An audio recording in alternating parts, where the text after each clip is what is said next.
A 50-year-old female with normal living what will happen post menopausal. तो post menopausal ना आपके पास, आप लोगों को पता है कि ईस्ट्रोजन और प्रोजेस्टेरॉन के जो लेवल्स होते हैं वो डिक्रीज़ हो जाते हैं, ठीक है।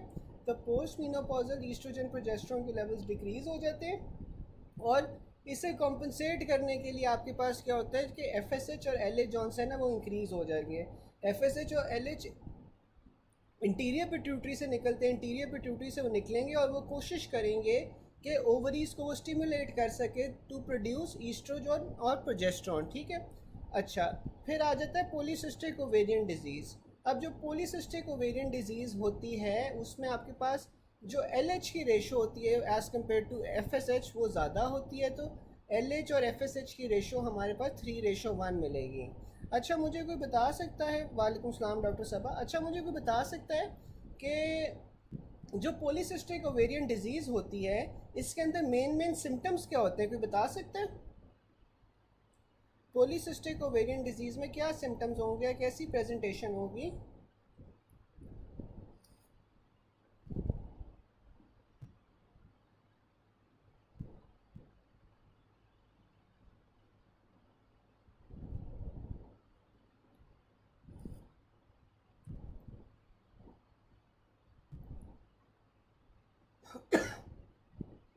गाइस आवाज़ आ रही है? मुझे कोई बता सकता है कि पॉलीसिस्टिक ओवेरियन डिजीज़ में किस तरह की प्रेजेंटेशन होगी?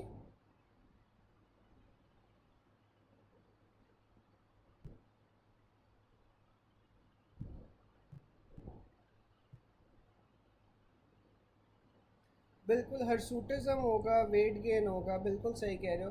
तो इसमें आपके पास डीपनिंग ऑफ वॉइस आ जाएगी, मेल्स वाले सिम्टम्स मिलेंगे, ठीक है। फीमेल्स के अंदर आपको मेल्स वाले सिम्टम्स मिलेंगे क्योंकि एलएच के लेवल्स जो से हैं वो बढ़े हुए हैं, और एलएच से आप लोगों को पता है कि क्या बनता है, टेस्टोस्टेरॉन बनता है, ठीक है। तो एलएच के लेवल्स बढ़े हुए हैं, ठीक है ना। हाँ बिल्कुल, एक्ने भी मिलेगी जिस तरह डॉक्टर आमना कह रही हैं, ठीक है। फिर हमारे पास आ जाता है कि फ़ीमेल विद हॉट फ्लशेस। तो फीमेल है, हॉट फ्लशेस है, इसका क्या मतलब है कि एफ एस एच और एल एच इंक्रीज है, पोस्ट मीनोपॉजल वुमेन है। मीनोपॉज में आपके पास ईस्ट्रोजन कम हो जाता है, एफ एस एच और एल एच आपके पास इंक्रीज़ हो जाते हैं, ठीक है। फिर हमारे पास आ रहा है कि 18-year-old girl, height 150 centimetre, weight 70 kg, hair distribution on body, F S H 122 है, एल एच 40 है, इंक्रीज टेस्टोस्टेरॉन, इंक्रीज ईस्ट्रोजन। तो आपके पास ये पॉलीसिस्टिक ओवेरियन डिजीज़ है। अच्छा, इसमें ना आप थोड़ी सी करेक्शन कर लो, इसमें आपके पास जो एल एच की अमाउंट होगी ना, एल एच की अमाउंट ज़्यादा होगी, एफ एस एच कम होगी। तो प्रॉबली जहाँ पे उसने एफ एस एच लिखा हुआ है ना वहाँ पे एल एच आ जाएगा, और जहाँ पे एल एच लिखा है वहाँ पे एफ एस एच आ जाएगा, ठीक है। ये दोनों वैल्यूज़ आपने चेंज कर लेनी है। फिर हमारे पास आ जाता है post menopausal findings are decrease oestrogen और इंक्रीज एफ एस एच और L H. 48-year-old lady presented with amenorrhoea for 8 months, ठीक है। 48 ईयर लेडी है, वो एमनोरिया के साथ प्रेजेंट कर रही है फॉर 8 months, ठीक है। रीज़न फॉर मीनोपॉज क्या होगा, लो ईस्ट्रोजन होगी with high F S H L H. फिर आ जाता है which of the following anti androgen is used in the treatment of hirsutism. तो ये आपके पास साइप्रोटेरोन एसीटेट आ जाता है, ठीक है। अभी जो साइप्रोटेरोन एसीटेट है ये एंटी एंड्रोजन है, ठीक है। एंटी एंड्रोजन है तो ये आप इसलिए हिर्सुटिज्म की ट्रीटमेंट के अंदर फिर यूज़ कर सकते हैं, ठीक है। फिर हमारे पास पॉइंट नंबर 208 आ जाता है, during lactation in ovulation is inhibited because of inhibition of gonadotropic releasing hormone by prolactin, ठीक है। तो जब एक फ़ीमेल लैक्टेशन वाले फेज़ में होती है या लैक्टेट कर रही होती है तो लैक्टेशन के दौरान फिर आपके पास ओव्यूलेशन तो नहीं होती ना।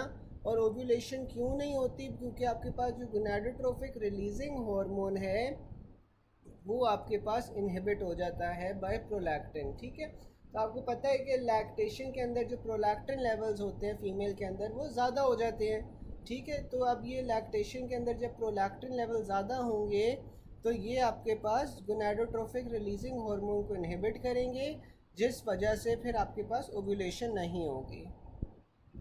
Prolactin induces and maintains lactation, ठीक है। तो आपको पता है कि जो प्रोलैक्टिन हार्मोन होता है, प्रोलैक्टिन हार्मोन आपके पास इंड्यूस करवाता है, लैक्टेशन को मेंटेन करवाता है, साथ में ये रिप्रोडक्टिव फंक्शंस को डिक्रीज़ करता है। रिप्रोडक्टिव फंक्शंस को कैसे डिक्रीज़ करेगा?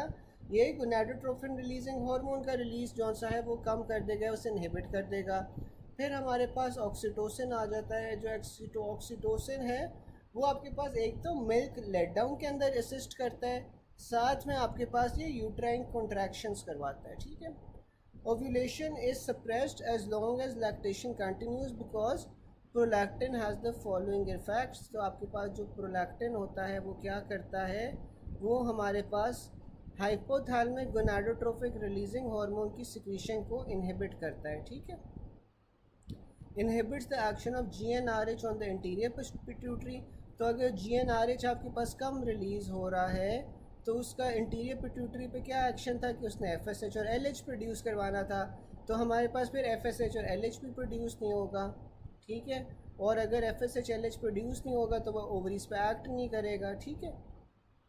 फिर हमारे पास डोपामीन आ जाता है। जो डोपामीन होता है वो प्रोलैक्टिन को इनहिबिट करता है, ठीक है। तो डोपामीन जौन सा होता है वो प्रोलैक्टिन को इनहिबिट कर रहा होता है। अब MCQs हम देख लेते हैं। लैक्टोजेनेसिस। लैक्टोजेनेसिस यानी मिल्क की सिक्रीशन में आपके पास कौन कौन से हार्मोन्स आ जाते हैं मिल्क प्रोडक्शन में?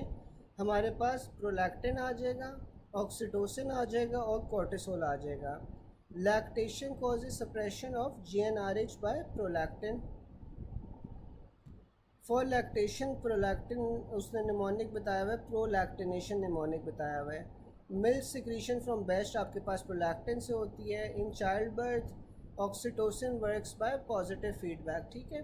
तो ऑक्सीटोसिन आपके पास चाइल्ड बर्थ के अंदर क्या करवा रहा होता है, यूट्राइन कॉन्ट्रैक्शंस करवा रहा होता है। इसी तरह ये पॉजिटिव फीडबैक से काम करता है। Amenorrhoea during lactation is due to prolactin. Full development and function of seminiferous tubules require androgens and FSH, ठीक है। तो जो आपके पास सेमेनिफरस ट्यूब्यूल्स होती हैं, सेमेनिफरस ट्यूब्यूल्स में आपके पास उसके डेवलपमेंट और फंक्शन के लिए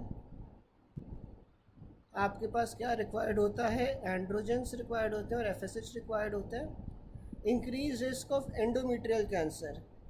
अच्छा, अब अगर आपके पास एंडोमेट्रियल कैंसर का रिस्क कब इंक्रीज होगा, जब आपके पास reduced by the addition of progesterone. Increase risk of breast cancer कैसे होता है, increase by the addition of progesterone, ठीक है। अच्छा, यहाँ तक किसी को कोई क्वेश्चन? यहाँ तक किसी को कोई क्वेश्चन?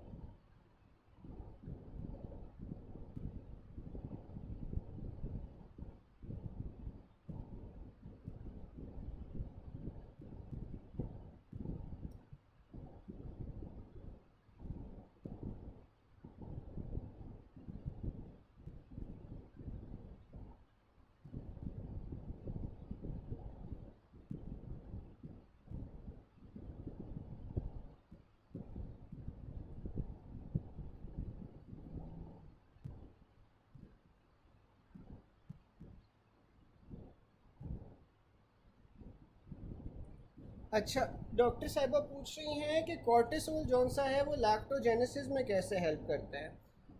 अच्छा, अब जो कॉर्टिसोल है ना, कॉर्टिसोल आपके पास प्रोलैक्टिन के साथ प्रोलैक्टिन के फंक्शन को बेसिकली सपोर्ट कर रहा होता है, ठीक है।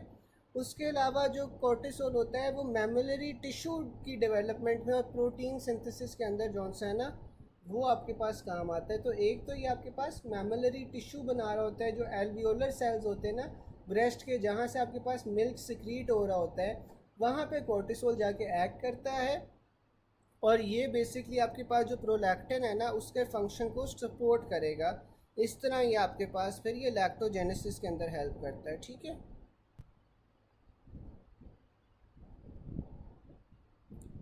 154 155 में सो गए।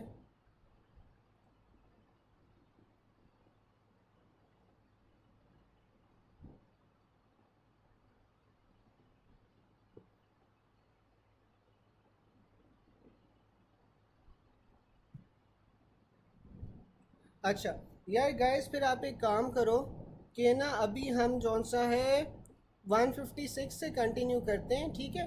अभी हम थोड़ी देर तक ना ब्रेक लेंगे, तो फिर मैं आपको 154 और 155 जौन सा है ना 154 और 155 की मैं पिक्चर्स लेके वो दोबारा से अभी हम डिस्कस कर लेते हैं। अभी जो हमारे पास पेजेस हैं हम उन्हीं उन्हीं को डिस्कस कर लेते हैं। फिर ये जौन सा ना ब्रेक जब लेंगे थोड़ी देर 7:15 के अराउंड ना, फिर हम डिस्कस कर लेंगे, ठीक है। चले हम ना अभी पॉइंट नंबर 212 से शुरू कर रहे हैं, ठीक है।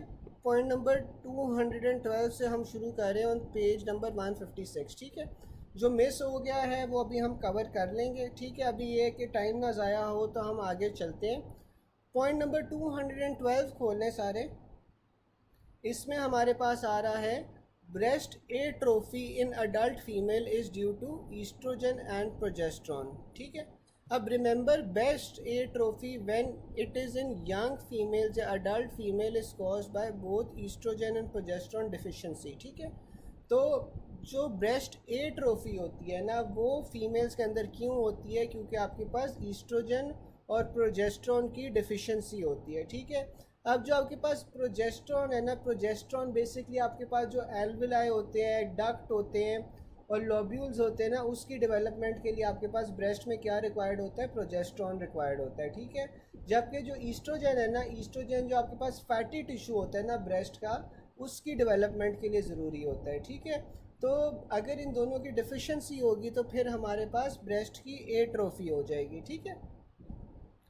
फिर हमारे पास आ जाता है इफ़ आस्क्ड मेजर या most common or either you have to choose one, तो फिर हमने ईस्ट्रोजन को चूज़ करना है, क्योंकि जो ईस्ट्रोजन होती है ना, जो ब्रेस्ट पे फैटी टिश्यू होता है उसके लिए ईस्ट्रोजन रिक्वायर्ड होती है, ठीक है। तो अगर ब्रेस्ट एट्रोफी में आपको कोई एक चूज़ करना होगा तो फिर हम ईस्ट्रोजन को प्रेफर करेंगे, ठीक है। फिर हमारे पास पॉइंट नंबर 213 आ जाता है। पॉइंट नंबर 213 में वो कह रहा है कि if ovarian cycle duration is 21 to 23 days when will the ovulation take place, तो आपके पास वो 7 to 9 डेज़ होती है। ये आप किस तरह निकालते हो कि आप साइकिल की जो ड्यूरेशन है ना उसमें से 14 माइनस कर दोगे, ठीक है। अच्छा, मुझे कोई बता सकता है कि इसमें से हम 14 क्यों माइनस करते हैं? साइकिल में से आप 14 क्यों माइनस करते हो टू कैलकुलेट ओव्यूलेशन?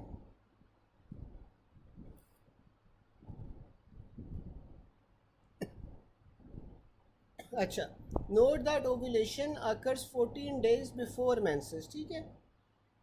तो जब आपके पास मेंसेस या मेंस्ट्रुएशन पीरियड होगा उससे 14 दिन पहले आपके पास जो सा है ना वो हमेशा ओव्यूलेशन होती है, ठीक है, regardless of the cycles length.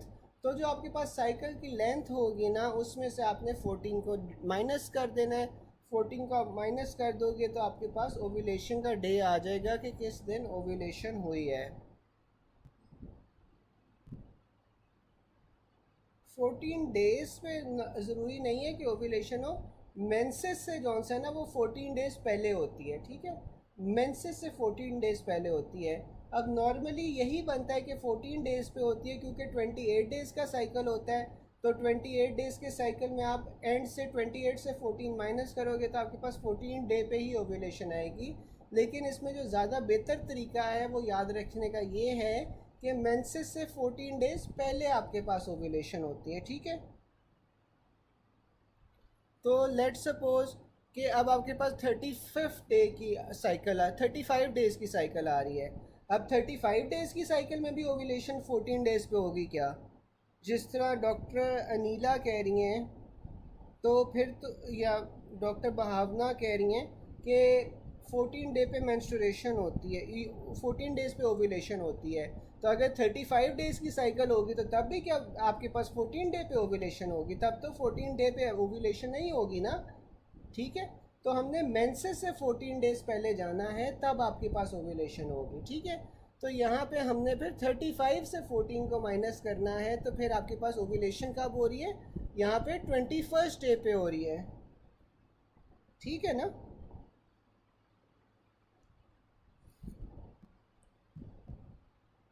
The next phase after ovulation of menstrual cycle is the luteal या secretory phase, ठीक है।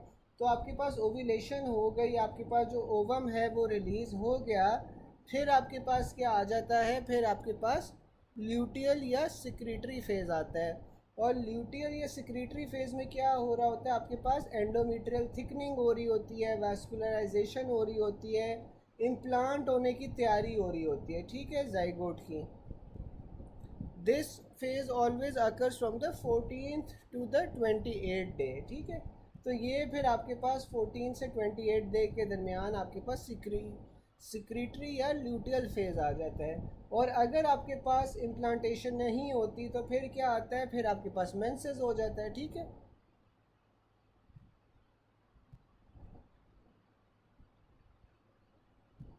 जी जी डॉक्टर साहबा, ये वेरी करेगा पर्सन टू पर्सन, बिल्कुल आप सही कह रहे हो, ये वेरी करेगा।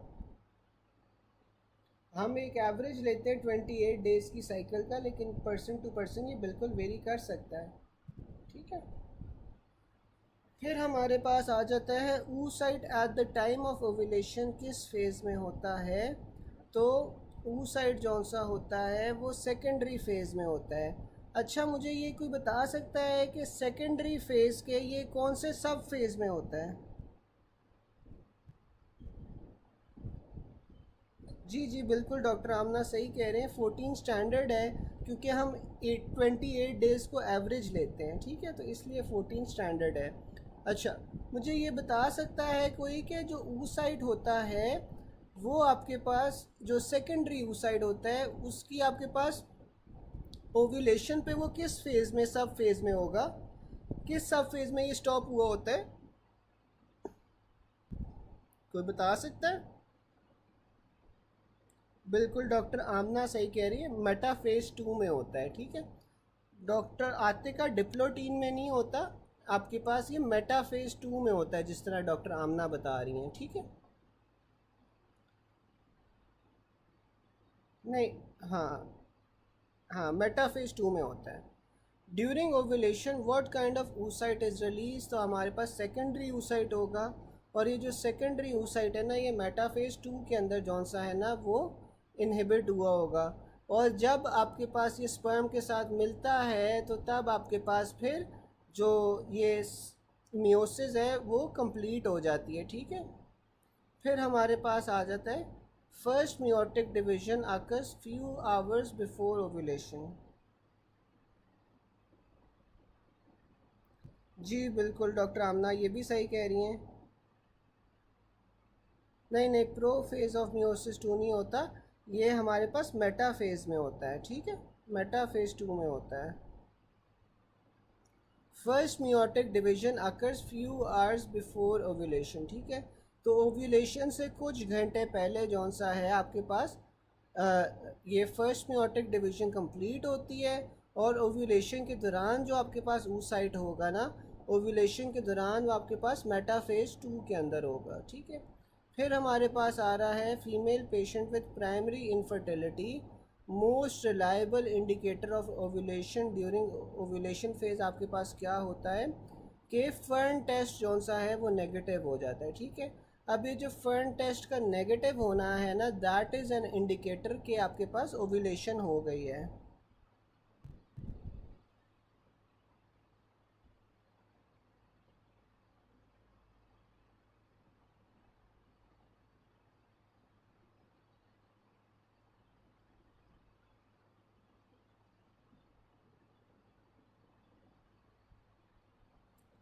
एफएसएच भी कुछ हद तक इंक्रीज़ होता है डॉक्टर सबा, एफएसएच भी इंक्रीज़ होता है, एलएच भी इंक्रीज़ होता है, दोनों इंक्रीज़ हो रहे हैं। क्योंकि देखो दोनों का प्राइमरीली सोर्स तो आपके पास जौन सा है वो गोनाडोट्रोफिन रिलीजिंग हार्मोन जब ज़्यादा होगा तो एफएसएच एलएच आपके पास दोनों ज़्यादा हो रहा होता है। लेकिन इसकी जो रेशो होती है ना वो एलएच की ज़्यादा होती है एज़ कम्पेयर टू एफएसएच, ठीक है। तो एफएसएच एलएच दोनों ज़्यादा हो रहा होता है, लेकिन एलएच की रेशो ज़्यादा होती है एज़ कम्पेयर टू एफएसएच, जिससे वो इंक्रीज़ कर रहा है, ठीक है। फिर हमारे पास आ रहा है what is the definitive evidence of ovulation, तो आपके पास फर्निंग होगा of the cervical mucosa. A female married age 18 years presented with amenorrhoea of 8 weeks, beta HCG is negative, physical finding show no abnormality, cause क्या है, N ovulation है, ठीक है।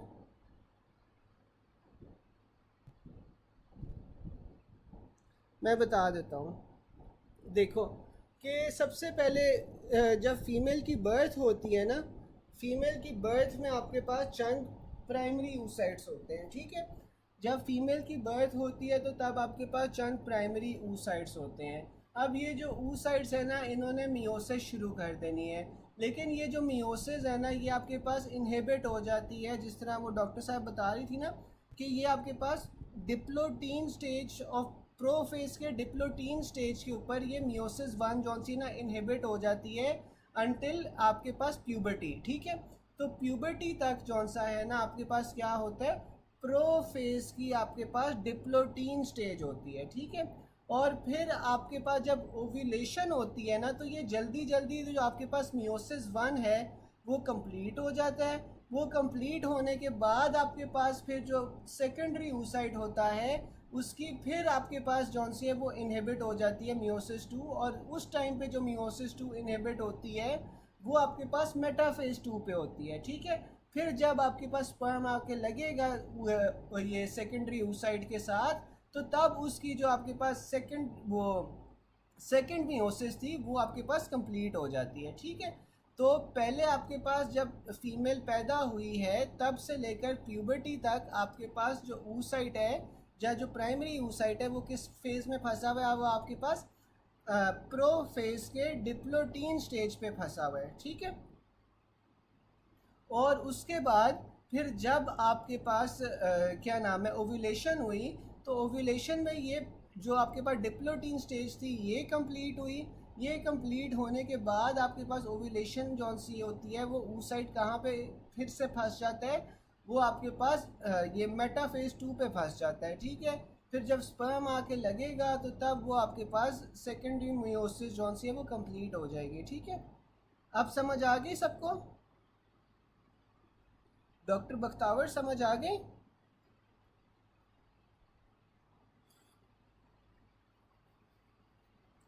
तो वो ना आप लोग इसीलिए कंफ्यूज कर लेते हो क्योंकि ये दो जगहों पे जौन सा है ना आपके पास ये ओवुलेशन का जो प्रोसेस है ना वो रुकता है।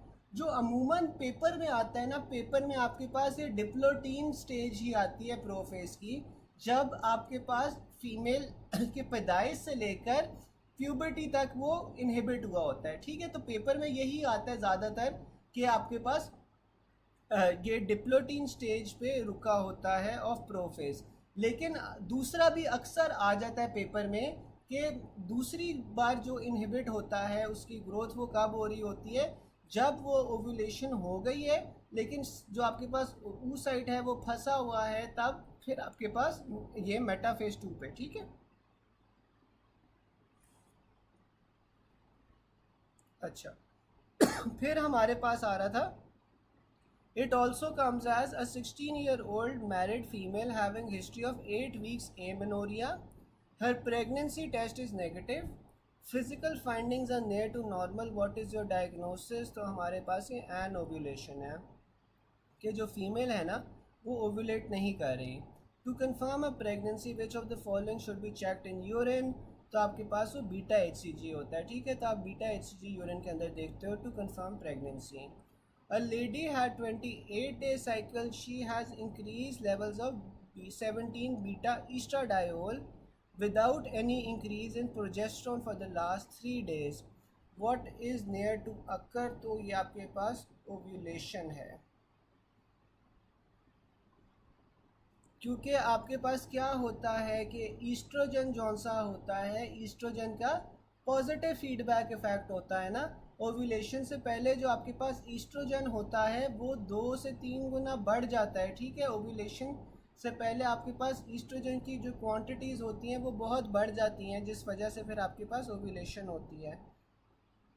फिर आ जाता है secondary amenorrhoea history best investigation. तो इसमें आपके पास सेकेंडरी एमेनोरिया में क्या हो रहा है कि आपके पास ईस्ट्रोजन और प्रोजेस्टेरोन प्रोड्यूस नहीं हो रहे, लेकिन आपके पास जो FSH और LH हैं वो सही आ रहे हैं, ठीक है, वो ऊपर से सही आ रहे हैं।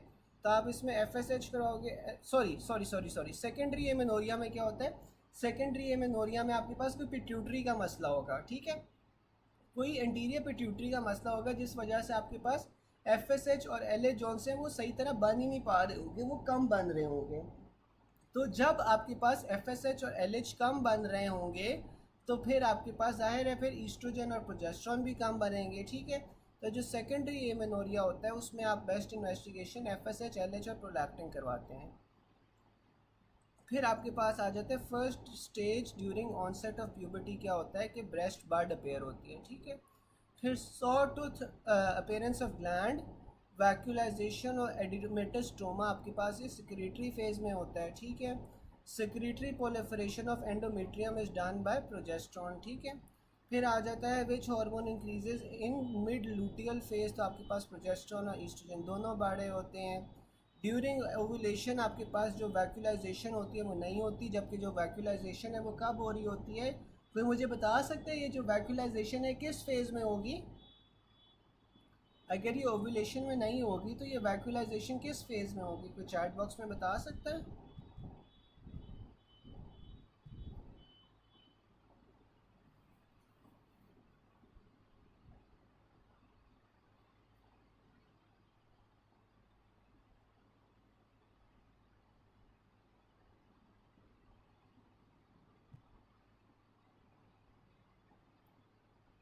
बिल्कुल सिक्रेटरी फेज़ में होती है, ठीक है। अच्छा, अब जो आपके पास प्रोजेस्टेरॉन होता है, प्रोजेस्टेरॉन का क्या काम होता है? प्रोजेस्टेरॉन जौन सा होता है आपके पास एंडोमेट्रियल थिकनेस को मेंटेन करता है।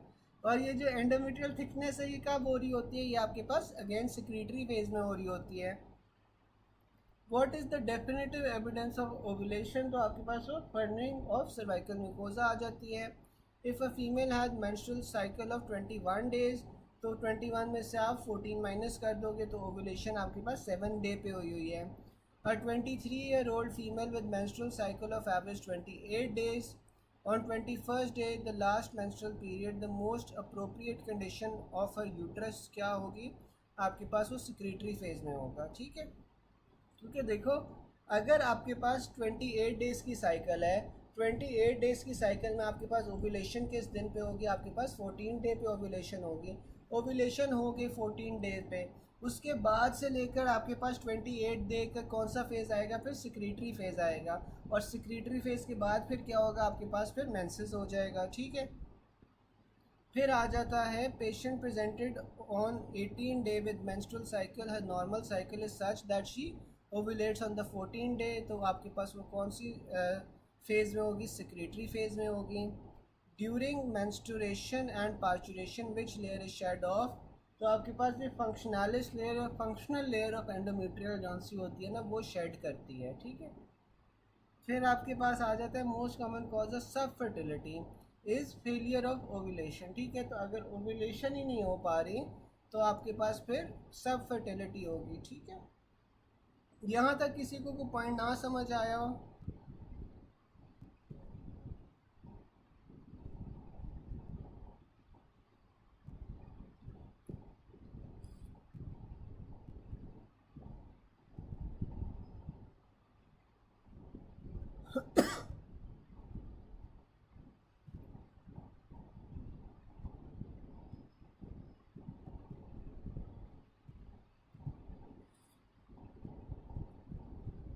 जी जी बिल्कुल डॉक्टर बख्तावर, आप सही कह रहे हो कि जो 14 डे से पहले पहले होगा ना वो आपके पास प्रोलिफरेटिव फेज़ होगा। प्रोलिफरेटिव फेज़ में क्या होता है कि आपके पास जो फॉलिकल्स होते हैं ना वो डेवलप कर रहे होते हैं, ठीक है। फॉलिकल्स डेवलप कर रहे होंगे, प्राइमरी फॉलिकल, सेकेंडरी फॉलिकल, ये सारी चीज़ें होंगी, ठीक है। फिर आपके पास ये होता है कि उसके बाद आपके पास ओव्यूलेशन होगी, ओव्यूलेशन के बाद आपके पास फिर सिक्रेटरी फेज़ होगा, और फिर उसके बाद आपके पास फिर मेंसेस आ जाएगा, ठीक है। तो ये आप सही कह रहे हो डॉक्टर बख्तावर, इसी तरह है। इसके अलावा किसी को कोई क्वेश्चन या कोई चीज़ ना समझ आई हो?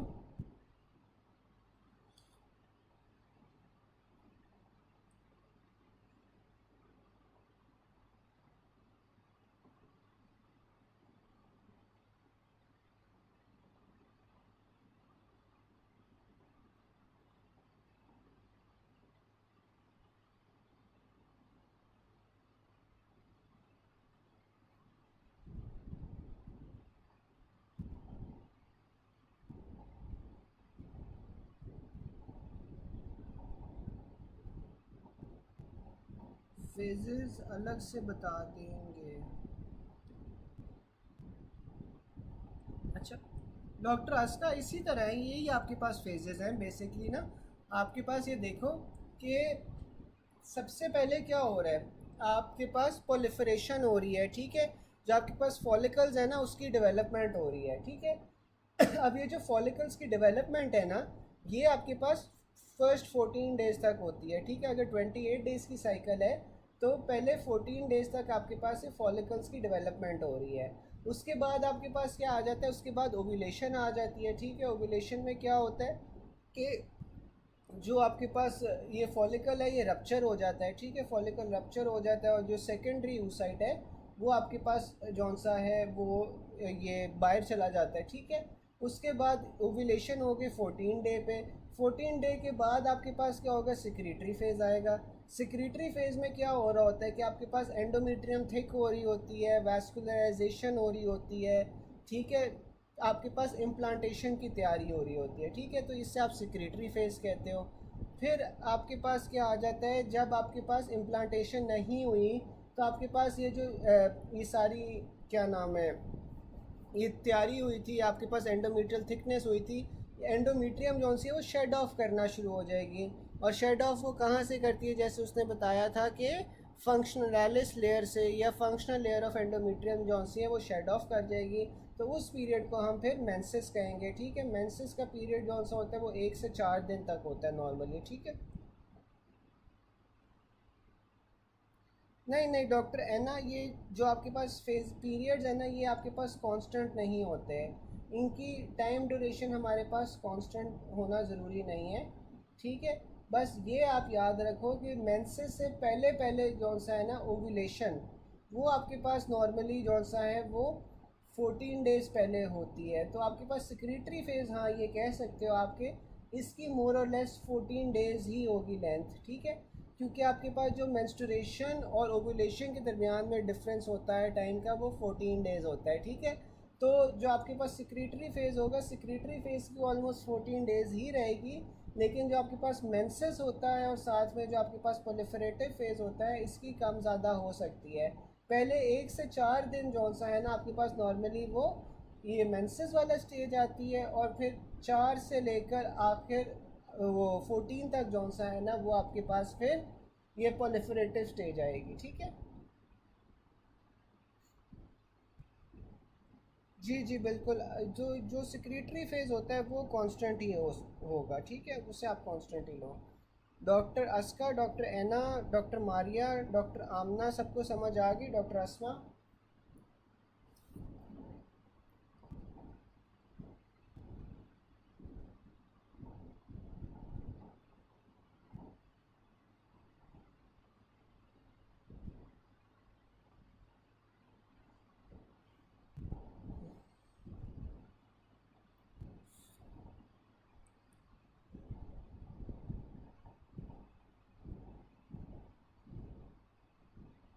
चलें, फिर हमारे पास आ जाता है during the second stage of labour which is important factor.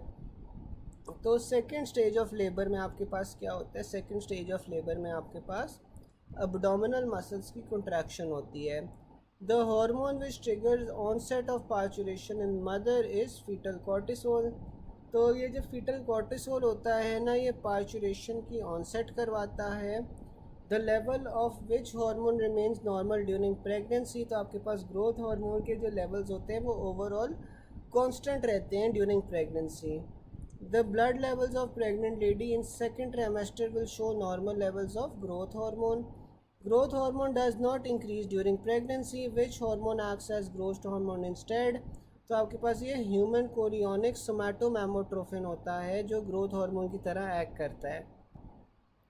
फिर आ जाता है 43-year-old lady with 3 children and normal reproductive cycle has less chance of pregnancy as compared to 33-year-old female. तो इसका वजह क्या है, आपके पास GnRH की इनहिबिशन है, ठीक है। फिर आ जाता है patient came after delivery at home with bleeding and decrease uterine tone. तो आपने क्या देना है, ऑक्सीटोसिन देना है। जो ऑक्सीटोसिन होता है वो यूट्रस की टोन को इंक्रीज़ कर देता है। नहीं डॉक्टर, इसका जो ग्रोथ हार्मोन होता है ना, ग्रोथ हार्मोन के लेवल्स ओवरऑल जौन से होते हैं वो नॉर्मल रहते हैं, ठीक है।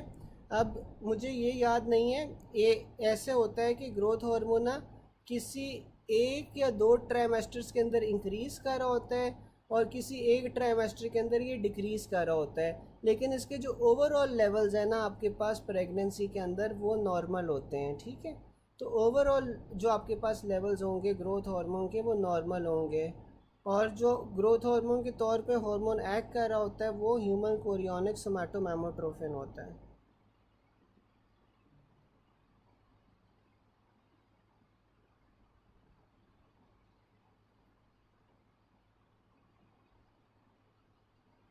ओवरऑल जौन सा है ना, हाँ आप ये कह सकते हो कि आपके पास ना किसी ट्राइमेस्टर के अंदर जौन सा होता है वो इंक्रीज़ या डिक्रीज़ होता है, लेकिन ओवरऑल जो ग्रोथ हार्मोन के लेवल्स हैं ना वो आपके पास नॉर्मल रहेंगे, ठीक है। अच्छा। अब अच्छा, मुझे ये कोई बता सकता है कि गायनी में तो ये अक्सर देते हैं, आप में से अगर किसी ने गायनी में काम किया हो तो ये क्या होता है कि जब आपके पास यूट्राइन टोन डिक्रीज़ हो रही होती है या फिर आपके पास कांस्टेंट ब्लीडिंग हो रही होती है यूट्रस से, तो आप ऑक्सीटोसिन नहीं देते, ठीक है। ऑक्सीटोसिन क्या करेगा, यूट्रस की टोन को इंक्रीज़ कर देगा। जब यूट्रस की टोन इंक्रीज़ हो जाएगी तो ये आपके पास जो ब्लीडिंग है वो रुक जाएगी, ठीक है। और मुझे कोई बता सकता है ऑक्सीटोसिन कौन सा होता है, आप किस नाम से देते हो?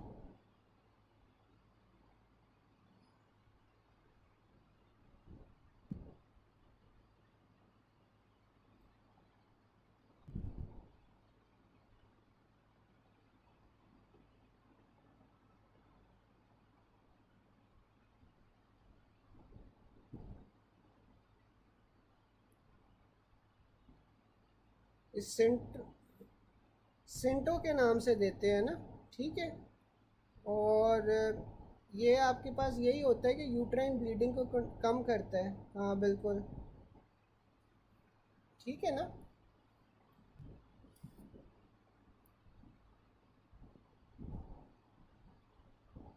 फिर आ जाता है अगला पॉइंट, यार यहाँ तक किसी को कोई बात ना समझ आई हो,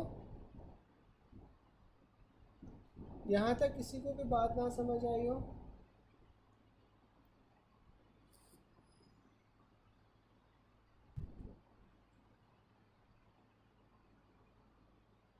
चलें, फिर आगे चलते हैं हम। अब ना वो S I A D H वो बता रहा है। अब S I A D H का क्या फ़ीचर होता है कि ये हाइपोनेट्रीमिया कॉज करती है, ठीक है। अब S I A D H में क्या होता है, syndrome of in appropriate A D H secretion. तो इसमें जो ए डी एच के लेवल्स होते हैं ना वो ज़्यादा हो जाते हैं। जब ए डी एच के लेवल ज़्यादा हो जाएंगे तो आपके पास क्या होगा, जो कलेक्टिंग डक्ट है वो ज़्यादा पानी को रीअब्जॉर्ब करेगा, और ज़्यादा जब पानी रीअब्जॉर्ब होगा तो फिर आपके पास वाटर का लेवल तो ज़्यादा हो जाएगा लेकिन साथ में फिर हाइपोनेट्रीमिया होगा, ठीक है। तो S I A D H के अंदर क्या हो रहा है कि सीरम सोडियम जौन सा है, सीरम सोडियम कम हो रहा है, और जब आपके पास पानी ज़्यादा आ जाएगा तो आपके पास जो सीरम की ऑस्मोलैरिटी है वो कम हो जाएगी, ठीक है। जबकि यूरिन जौन सा है, यूरिन आपके पास कॉन्सेंट्रेटेड हो जाएगा। यूरिन कॉन्सेंट्रेटेड होगा तो यूरिन की ऑस्मोलैरिटी को क्या हो जाएगा, वो इंक्रीज़ कर जाएगी, ठीक है। इसी तरह फिर हम देख लेते हैं डिहाइड्रेशन का। तो जो आपके पास डिहाइड्रेशन है ना उसमें आपके पास क्या होता है कि जो सीरम सोडियम लेवल्स होते हैं वो इंक्रीज़ कर जाते हैं, सीरम ऑस्मोलैरिटी भी इंक्रीज़ कर जाएगी, यूरिन ऑस्मोलैरिटी भी इंक्रीज़ कर जाएगी, क्योंकि हर जगह पानी की कमी हो गई है, ठीक है। तो जब हर जगह पानी की कमी हो जाएगी ब्लड में भी और यूरिन के अंदर भी, तो सीरम ऑस्मोलैरिटी भी इंक्रीज़ कर जाएगी, यूरिन ऑस्मोलैरिटी भी इंक्रीज़ कर जाएगी, और जो सीरम सोडियम है वो आपके पास इंक्रीज़ कर जाएगा।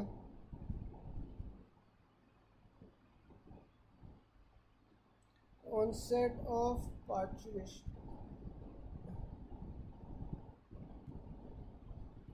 मैं बताता हूँ डॉक्टर अस्का, मैं बस ये टेबल ख़त्म कर लूँ फिर मैं बताता हूँ। अच्छा, फिर आपके पास डायबिटीज़ इंसिपिडस आ जाता है। अब जो डायबिटीज़ इंसिपिडस होता है उसके अंदर आपके पास क्या हो रहा होता है, डायबिटीज़ डायबिटीज़ इंसिपिडस में आपके पास क्या हो रहा होता है कि डायबिटीज़ इंसिपिडस के अंदर आपके पास बहुत डाइल्यूट यूरिन आता है। ठीक है, आप बार बार यूरिनेट करते हो, जो यूरिन होता है वो डाइल्यूट होता है। तो अगर डाइल्यूट यूरिन आपके पास आ रहा है बार बार, तो इसमें यूरिन की ऑस्मोलैरिटी को क्या हो जाएगा, यूरिन की ऑस्मोलैरिटी अगेन डिक्रीज़ कर जाएगी। तो जब आपका सारा पानी जौन सा है वो यूरिन में ही निकले जा रहा है, तो आपके पास सीरम ऑस्मोलैरिटी को क्या होगा, सीरम ऑस्मोलैरिटी इंक्रीज़ कर जाएगी, क्योंकि सीरम के अंदर जो ब्लड है वो ज़्यादा कॉन्सेंट्रेटेड हो जाएगा, और साथ में आपके पास सीरम सोडियम भी इंक्रीज़ कर जाएगा। ठीक है, तो ये तीनों उसने डिसऑर्डर्स बताए हुए हैं। अच्छा,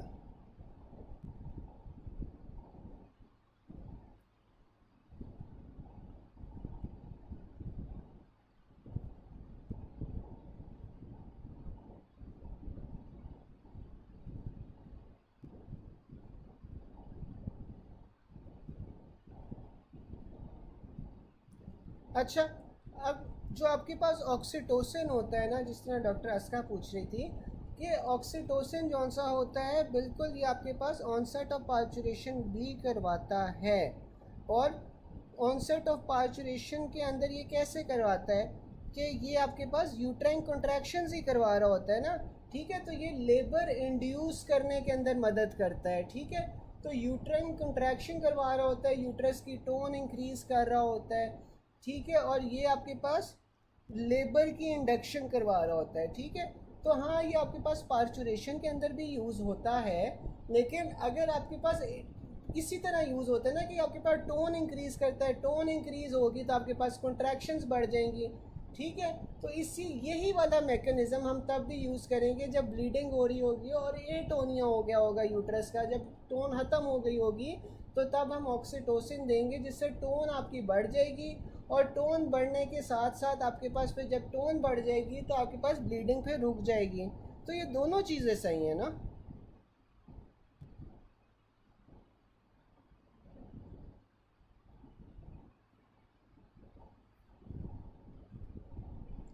ठीक है, जिस तरह डॉक्टर आमना बता रही हैं कि ये यूट्राइन कॉन्ट्रैक्शंस के अंदर भी असिस्ट करता है, बिल्कुल आप सही कह रहे हो। और साथ साथ ये आपके पास एटोनिया, जब आपके पास टोन ख़त्म हो गई होती है यूट्रस की, तो तब भी आप देते हो ताकि आपके पास ब्लीडिंग रुक जाए। तो दोनों चीज़ें सही हैं।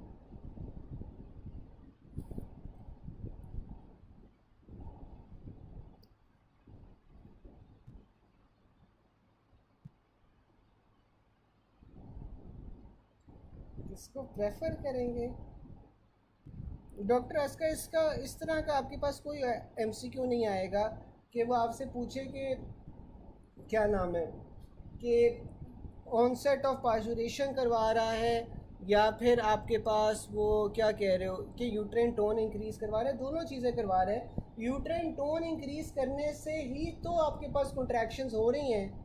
ठीक है, तो इस तरह का एमसीक्यू नहीं आएगा कि आपको दोनों को चूज़ करना होगा बीच में से।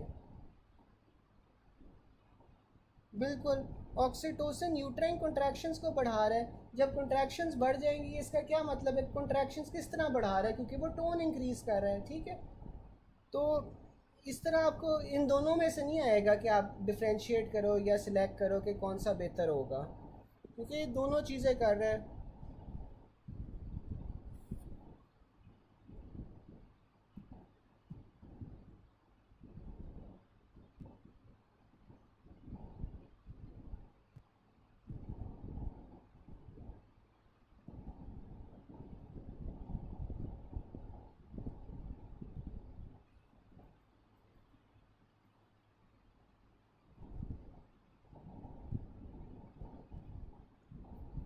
ठीक है, गायनी आप लोगों को यार मेरे से बेहतर आती है, आप सही बता रहे हो कि देखो ना, आप जब ऑक्सीटोसिन दोगे तो साथ में आप ट्रांसमीन भी दे रहे हो, और ट्रांसमीन जौन सा है वो ब्लड जो निकल रहा है उसे रोक रही है, जबकि जो आपके पास ये ऑक्सीटोसिन है, ऑक्सीटोसिन यूट्रस को कॉन्ट्रैक्ट कर रही है, यानी कि जो टोन उसकी ख़त्म हो रही है उसकी टोन को स्ट्रेंथन कर रही है। ठीक है, तो ये दोनों चीज़ें हो रही हैं उसके अंदर। ठीक है,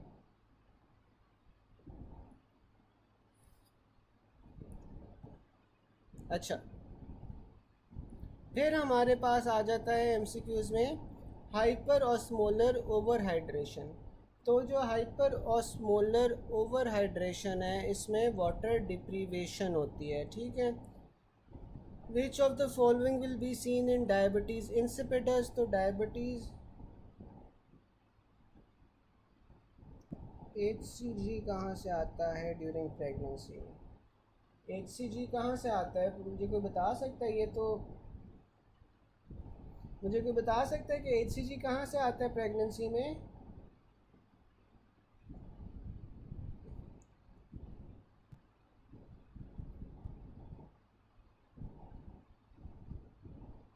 बिल्कुल, पहले ट्राइमेस्टर के अंदर आपके पास कॉर्पस ल्यूटियम से आता है, सेकंड और थर्ड ट्राइमेस्टर के अंदर वो प्लेसेंटा से आ रहा होता है, ठीक है।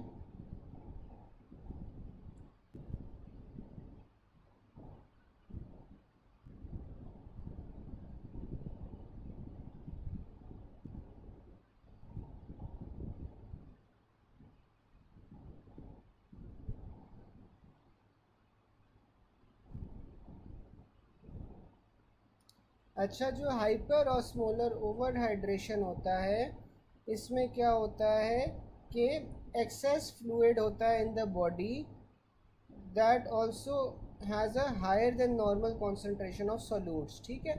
तो इसका क्या मतलब हुआ कि आपके पास एक्सेस फ्लूइड होगा बॉडी में, और ये जो फ्लूइड होगा ना ये हाइपरटोनिक होगा, यानी कि इसके अंदर सोलूट्स की कॉन्सेंट्रेशन भी बहुत ज़्यादा होगी, ठीक है। तो ये आपके पास हाइपरटोनिक ओवर हाइड्रेशन होती है, ठीक है। Sorry, hyper osmolar over hydration होती है, जिसमें आपने लेट सपोज हाइपरटोनिक सेलाइन जौन सा होता है 3% जो आपके पास नॉर्मल सेलाइन होता है या 3% हाइपरटोनिक सेलाइन होता है वो आपने बहुत ज़्यादा देती है। तो जब आप ऐसा फ्लूइड जो कि हाइपरटोनिक होता है वो ज़्यादा दे दोगे तो उससे आपके पास फिर वाटर डिप्रीवेशन होना शुरू हो जाती है, ठीक है। यानी कि आप ऐसे समझ लो कि हमने कॉन्सेंट्रेटेड वाटर दे दिया है, ठीक है।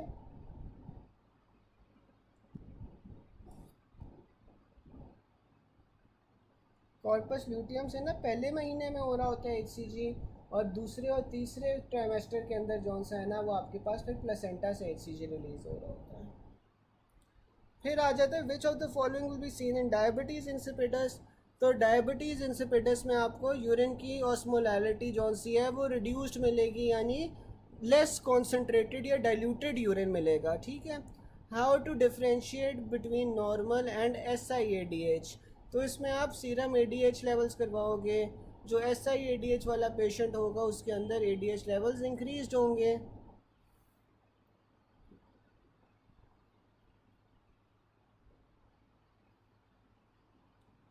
फिर आपके पास आ जाता है कि urine osmolarity 1200 milliequivalents and plasma osmolarity 300 milliequivalents. Diagnosis क्या बन रहा है आपके पास? Water deprivation. अब जो नॉर्मल सीरम ऑस्मोलैरिटी होती है वो 200 से 280 से 290 होती है, ठीक है। SI-ADH के अंदर आपके पास जो सीरम ऑस्मोलैरिटी होती है वो कम हो जानी चाहिए, ठीक है। तो वो आपके पास लेस देन 280 होगी। अगर सीरम ऑस्मोलैरिटी आपके पास 300 या उससे ज़्यादा हो रही है तो इसका क्या मतलब है कि आपके पास डिहाइड्रेशन है, ठीक है।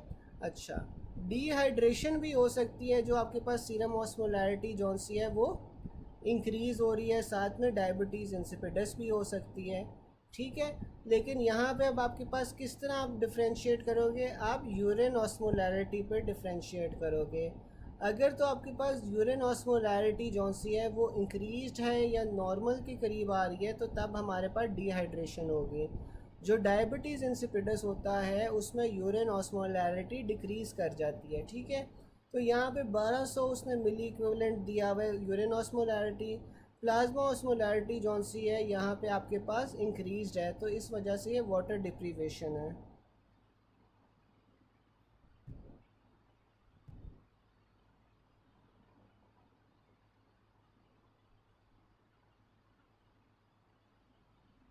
ADH देखेंगे डॉक्टर। SI-ADH को नॉर्मल से डिफ्रेंशिएट करने में ADH दिखते हैं प्लाज्मा ऑस्मोलैरिटी। ADH लेवल्स देखेंगे, ADH लेवल्स देखेंगे। ADH लेवल्स हम पहले देखेंगे और फिर हम जौन सा है उस, हाँ यहाँ पे आपने ADH को ही चूज़ करना है, ADH को ही आप चूज़ करोगे कि आप ADH देखोगे नॉर्मल से डिफ्रेंशिएट करने के लिए। क्योंकि देखिए ना, आपके पास जो प्लाज्मा ऑस्मोलैरिटी है ना, प्लाज्मा ऑस्मोलैरिटी आपके पास और भी कंडीशंस में डिक्रीज़ हो सकती है, ठीक है।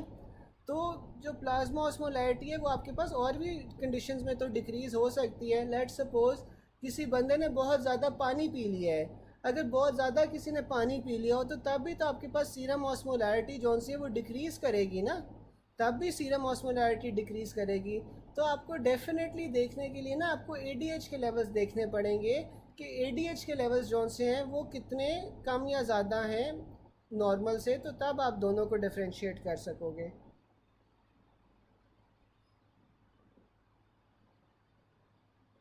हाँ तो इसीलिए तो कह रहा हूँ कि जो नॉर्मल बंदा है ना उसमें आपके पास सीरम ऑस्मोलैरिटी तो फिर भी डिक्रीज़ कर सकती है किसी ना किसी वजह से, ठीक है। लेट्स सपोज कि उसने ज़्यादा पानी पी लिया है या उसे कोई ड्रिप लग गई है हाफ सेलाइन की, तो तब भी तो उसमें आपके पास सीरम ऑस्मोलैरिटी जौन सी है वो डिक्रीज़ कर सकती है ना। तो इसमें हम फिर इसलिए ADH लेवल्स पे डिफ्रेंशिएट करेंगे। SI-ADH में आपके पास जो ADH लेवल्स होंगे वो सिग्निफिकेंटली इंक्रीज हुए होंगे, ठीक है, then a normal person. Doctor Sana, doctor Iqra, समझ आ गई ये बात?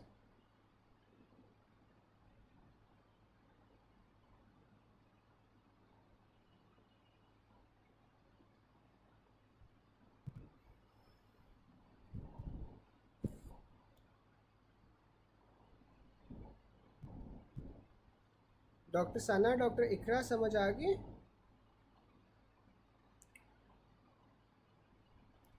फिर हमारे पास आ जाता है कि negative free water loss occurs in SI-ADH, ठीक है।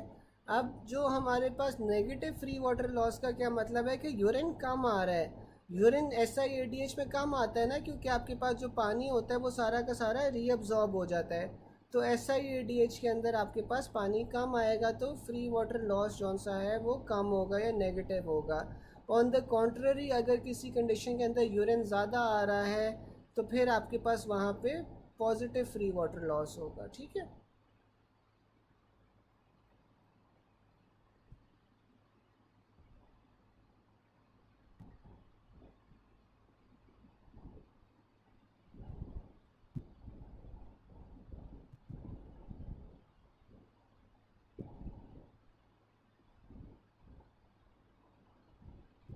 अच्छा, अब ये देखें ना, जिस तरह आप डॉक्टर एना ने बताया है आपको, ठीक है, जिस तरह डॉक्टर एना ने बताया है कि साइकोलॉजिकल, एक सेकेंड, अब जिस तरह डॉक्टर एना ने बताया है कि साइकोलॉजिकल पोलीडिप्सिया, इसमें क्या हो रहा है, बंदा पानी ज़्यादा पी रहा है, आप पानी ज़्यादा पी रहे हो तो इसका ये तो नहीं मतलब करना कि आप नॉर्मल हो, आप पानी ज़्यादा पिए हैं तो पानी ज़्यादा पीने में आपके पास क्या होगा कि जो सीरम ऑस्मोलैरिटी है, सीरम ऑस्मोलैरिटी आपके पास डिक्रीज़ हो गई। लेकिन अगर सीरम ऑस्मोलैरिटी डिक्रीज़ हो रही है तो वो तो SI-ADH में भी डिक्रीज़ हो रही है, तो फिर आप SI-ADH में और फिजियोलॉजिकल पोलीडिप्सिया में कैसे डिफ्रेंशिएट कर सकते हो? आप कर सकते हो? नहीं कर सकोगे ना, ठीक है। तो इसलिए आप ADH के लेवल्स लेते हो कि SI-ADH के अंदर ADH के लेवल्स जौन से होते हैं वो ड्रामेटिकली इंक्रीज़ हुए होते हैं, ठीक है। लेकिन अगर कोई और कंडीशन हो या वैसे किसी बंदे ने एक्सेसिवली पानी पी लिया है तो उससे आप डिफ्रेंशिएट कर सकोगे ना ADH लेवल्स पे फिर, ठीक है। डॉक्टर इकरा, अब समझ आई? तो ADH लेवल से ही बेसिकली आप डिफ्रेंशिएट कर रहे हो।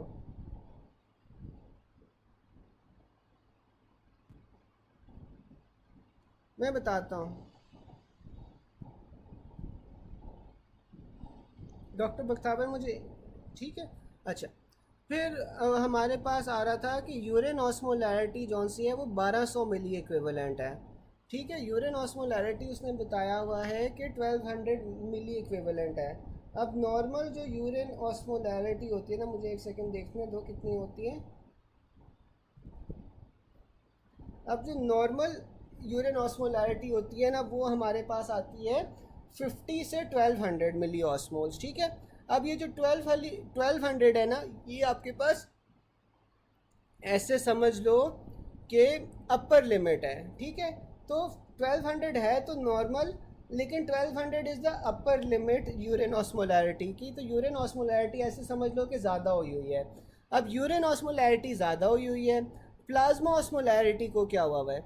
जो प्लाज्मा ऑस्मोलैरिटी है या सीरम ऑस्मोलैरिटी है, उसने नीचे बताया हुआ है कि वो नॉर्मल कितनी होती है, 280 से 290 के दरमियान में होती है। तो यहाँ पे सीरम ऑस्मोलैरिटी भी आपके पास समझ लो कि ज़्यादा हुई हुई है, ठीक है। फिर उसने डायग्नोसिस पूछा हुआ है। अब ये देखो कि अगर आपके पास यूरिन ऑस्मोलैरिटी भी ज़्यादा हुई है, प्लाज्मा ऑस्मोलैरिटी भी, सबसे पहले तो हम सीरम ऑस्मोलैरिटी देख लेते हैं ना। सीरम ऑस्मोलैरिटी किन कंडीशंस में ज़्यादा हो रही है? अगर आप ऊपर टेबल देखो तो सीरम ऑस्मोलैरिटी हमारे पास एक तो डिहाइड्रेशन में भी ज़्यादा होती है, दूसरा डायबिटीज़ इंसिपिडस में भी ज़्यादा होती है। दोनों के अंदर आपके पास जो ब्लड है वो कॉन्सेंट्रेटेड होगा ना, ठीक है। डिहाइड्रेशन में भी कॉन्सेंट्रेटेड होगा, साथ में आपके पास डायबिटीज़ इंसिपिडस में भी कॉन्सेंट्रेटेड होगा, क्योंकि सारा का सारा पानी तो यूरिन में निकल रहा है, ठीक है। तो दोनों कंडीशंस में आपके पास ब्लड जौन सा है या सीरम जौन सा है वो ज़्यादा कॉन्सेंट्रेटेड होगा, ठीक है। साथ में उसने बता दिया है कि जो यूरिन ऑस्मोलैरिटी है ना, यूरिन ऑस्मोलैरिटी अपर रेंज पे है। तो अब ये देखो कि डायबिटीज़ इंसिपिडस में तो आपके पास यूरिन ऑस्मोलैरिटी को कम हो जाना चाहिए, ठीक है।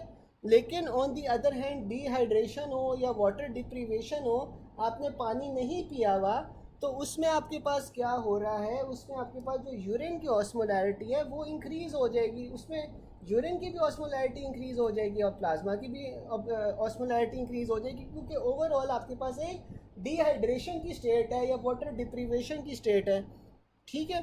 तो इसलिए इसका डायग्नोसिस फिर उसने वाटर डिप्रीवेशन दिया हुआ है। बिल्कुल, ये डिहाइड्रेशन टाइप ही है, बिल्कुल वही है।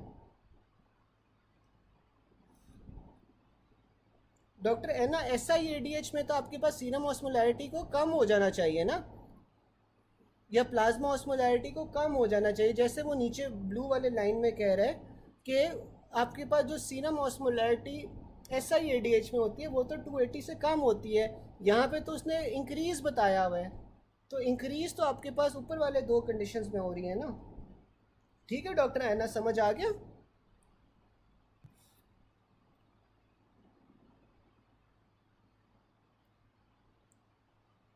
फिर हमारे पास आ जाता है negative free water loss occurs in SIADH, ठीक है। तो नेगेटिव फ्री वाटर लॉस का क्या मतलब होता है कि यूरिन जौन सा है ना वो कम आ रहा है, तो कम यूरिन आएगा, कम वाटर लॉस होगा, तो आपके पास ये SIADH होगा।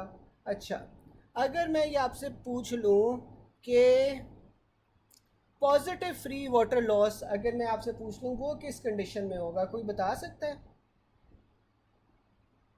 पॉजिटिव फ्री वाटर लॉस किस कंडीशन में होगा? ये जो अभी हमने ऊपर कंडीशंस पढ़ी हैं इसी में से किसी में होगा, लेकिन मुझे कोई बता सकता है कि पॉजिटिव फ्री वाटर लॉस फिर किस में होगा?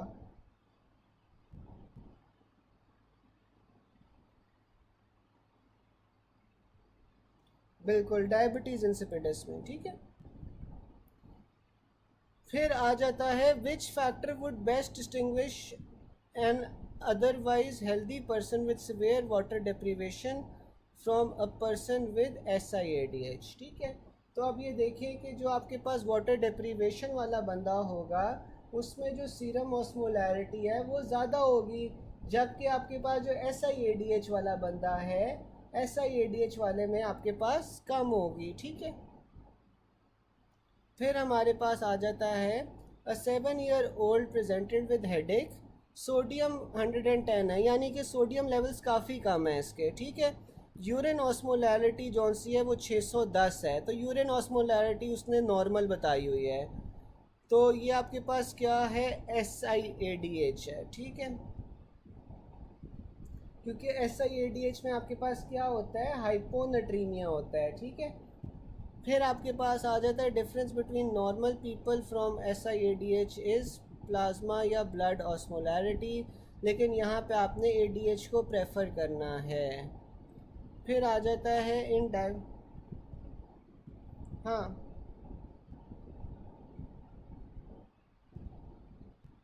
इसमें ऐसा ही एडीएच, वो एडीएच लेवल्स को हम प्रेफर करेंगे, एडीएच लेवल्स को प्रेफर करेंगे, क्योंकि जो एडीएच लेवल्स हैं ना वो हमें मोर एक्यूरेटली बता सकते हैं, ठीक है।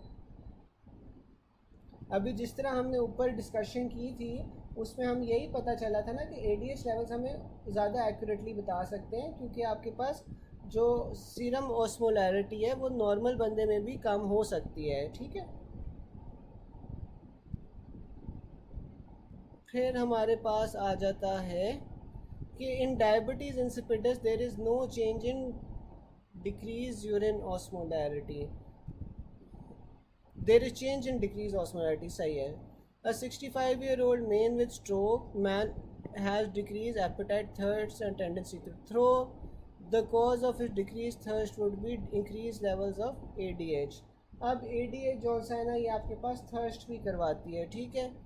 तो पेशेंट है उसकी एपेटाइट कम हुई हुई है, थर्स्टी है, टेंडेंसी टू थ्रो है, तो आपके पास डिक्रीज थर्स्ट जो सी है ना वो एडीएच करवाती है, क्योंकि जो एडीएच होती है वो वाटर लेवल्स को मेंटेन करके रखती है, वो ज़्यादा से ज़्यादा पानी को रीअब्जॉर्ब करती है, तो जब ज़्यादा पानी रीअब्जॉर्ब हो जाएगा तो फिर आपको प्यास कम लगेगी।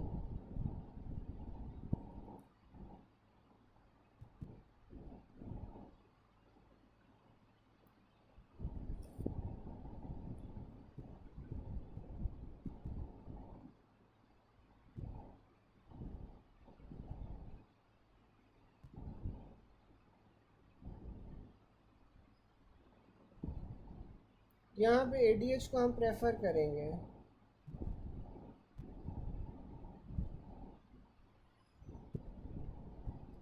डॉक्टर आमना वो आप सही बता रहे हो, वो ना दूसरा एमसीक्यू पूछ रहे हैं मेरे ख्याल से, जो स्टूडेंट्स हैं ना वो दूसरा एमसीक्यू पूछ रहे हैं, जो आप बता रहे हो आप भी बिल्कुल सही बता रहे हो, लेकिन वो आप ऊपर वाला एमसीक्यू बता रहे हो मेरे ख्याल से, बाकी कौन सा ना वो सारे वो नीचे वाला पूछ रहे हैं कि ये जो एमसीक्यू था ना कि difference between normal people from SIADH is plasma या ब्लड ऑस्मोलैरिटी, ठीक है, वो सारे ये वाला पूछ रहे हैं, तो इसमें भी आप ADH को ही प्रेफर करोगे, ठीक है, इसमें आप ADH को प्रेफर करोगे।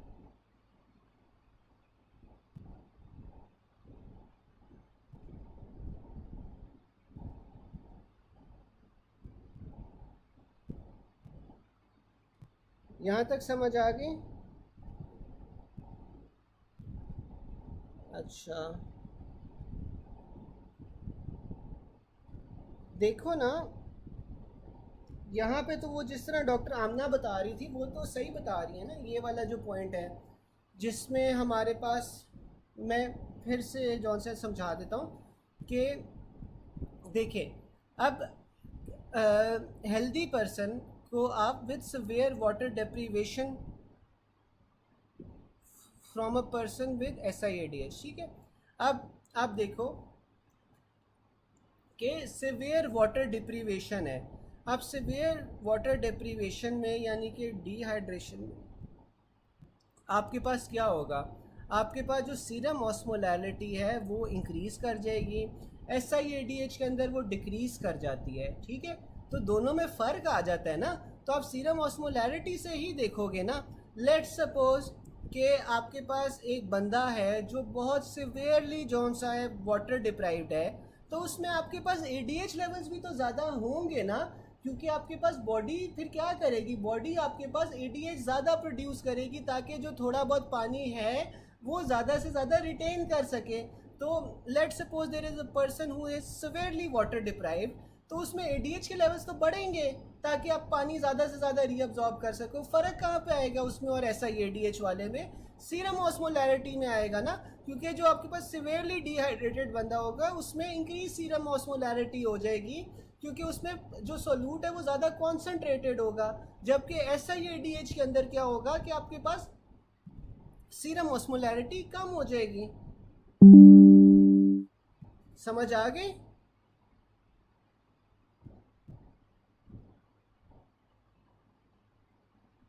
डॉक्टर सना आप समझ आ गई?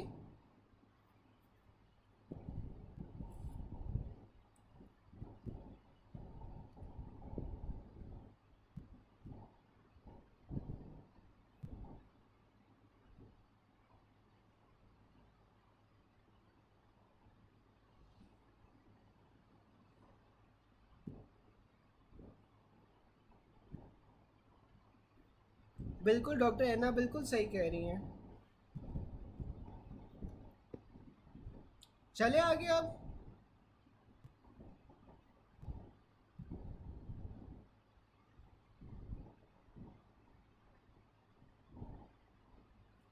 चलें, फिर हमारे पास 216 पॉइंट आ रहा है। 216 में वो ये कह रहा है कि Cushing features with raised ACTH। तो आपके पास ये क्या है, कुशिंग डिजीज़ है। अच्छा, अब सबसे पहले ना हम टेबल कर लेते हैं, फिर कुशिंग डिजीज़ और कुशिंग सिंड्रोम पे आते हैं। सबसे पहले ना वो प्राइमरी हाइपर एल्डोस्टेरोनिज्म कह रहा है। अब जो प्राइमरी हाइपर एल्डोस्टेरोनिज्म है, इससे आपको नाम से ही पता चल रहा है कि जो एल्डोस्टेरोन के लेवल्स होंगे वो ज़्यादा हो जाएंगे। और जो एल्डोस्टेरोन होता है वो आपके पास जोना ग्लोमेरुलोसा से आ रहा होता है। Primary hyper production of adrenal mineralocorticoids. और एल्डोस्टेरोन का क्या काम था कि इसने सोडियम की रिटेंशन करवानी है, जबकि आपके पास इसने पोटेशियम और हाइड्रोजन की एक्सक्रीशन करवानी है। ठीक है, तो सोडियम आपके पास ज़्यादा हो रही है तो हाइपरटेंशन, सोडियम और वाटर रिटेन हो रहा है तो आपके पास हाइपरटेंशन होगी। पोटेशियम आपके पास बाहर निकल रहा है तो हाइपोकलीमिया होगा। ठीक है, साथ में इसमें क्या होगा, मेटाबॉलिक अल्कलोसिस होगा, क्योंकि आपके पास जो हाइड्रोजन आयंस हैं वो भी आपके पास बाहर जा रहे हैं। ठीक है, एल्डोस्टेरोन ज़्यादा हो जाता है, इसमें रेनिन कम हो जाता है। रेनिन क्यों कम होता है, क्योंकि नेगेटिव फीडबैक से अगर एल्डोस्टेरोन ऑलरेडी हाइपर प्रोडक्शन हो रही है तो फिर आपके पास रेनिन कम हो जाएगा। फिर हमारे पास आ जाता है सेकेंडरी हाइपर एल्डोस्टेरोनिज्म। अब जो सेकेंडरी हाइपर एल्डोस्टेरोनिज्म है ना, इसमें क्या होता है, सेकेंडरी टू रीनल इस्कीमिया होता है कि जब किडनीज तक आपके पास ब्लड नहीं पहुंच रहा तो, या फिर आपके पास रीनल ट्यूमर्स हो गए हैं या एडीमा हो गया है, तो इसमें आपके पास क्या होगा कि रेनिन की जो प्रोडक्शन है ना वो इंक्रीज़ हो जाएगी। और रेनिन की इंक्रीज प्रोडक्शन से आपके पास फिर एल्डोस्टेरोन इंक्रीज़ हो जाएगा। इसमें जो पेपर में एक बहुत कॉमन MCQ आता है वो क्या आता है कि रीनल आर्टरी स्टेनोसिस हो गया है। जब आपके पास रीनल आर्टरी स्टेनोसिस होगा तो किडनी तक आपके पास कम ब्लड पहुंचेगा। जब किडनी तक कम ब्लड पहुंचेगा तो यहाँ पे जेजी सेल्स डिटेक्ट करेंगे, यहाँ पे तो ब्लड पहुंच ही नहीं रहा, तो वो क्या करेंगे, आपके पास फिर रेनिन सिक्रीट करेंगे। जब रेनिन सिक्रीट होगा, रेनिन से आपके पास एंजियोटेंसिन, बेसिकली ये होता क्या है कि आपके पास ना ब्लड के अंदर एंजियोटेंसिनोजन होता है। एंजियोटेंसिनोजन कहाँ से प्रोड्यूस हो रहा होता है, आपके पास लिवर से प्रोड्यूस हो रहा होता है। जब रेनिन आपके पास किडनी से प्रोड्यूस होगा from the juxtaglomerular cells, तो ये आपके पास एंजियोटेंसिनोजन को कन्वर्ट कर देगा एंजियोटेंसिन 1 में। और एंजियोटेंसिन 1 जौन सा होता है वो लंग्स में जाता है। लंग्स के अंदर आपके पास एंजियोटेंसिन कन्वर्टिंग एंजाइम होता है और वो एंजियोटेंसिन 1 को हमारे पास एंजियोटेंसिन 2 में कन्वर्ट कर देता है। और ये जो एंजियोटेंसिन 2 होता है ये आपके पास जाता है जोना ग्लोमेरुलोसा में, और वहाँ से आपके पास ये एल्डोस्टेरोन की प्रोडक्शन करता है। तो सबसे पहले क्या हो रहा है, रेनिन की सिक्रीशन इंक्रीज हो रही है, फिर एंजियोटेंसिन, फिर एल्डोस्टेरोन।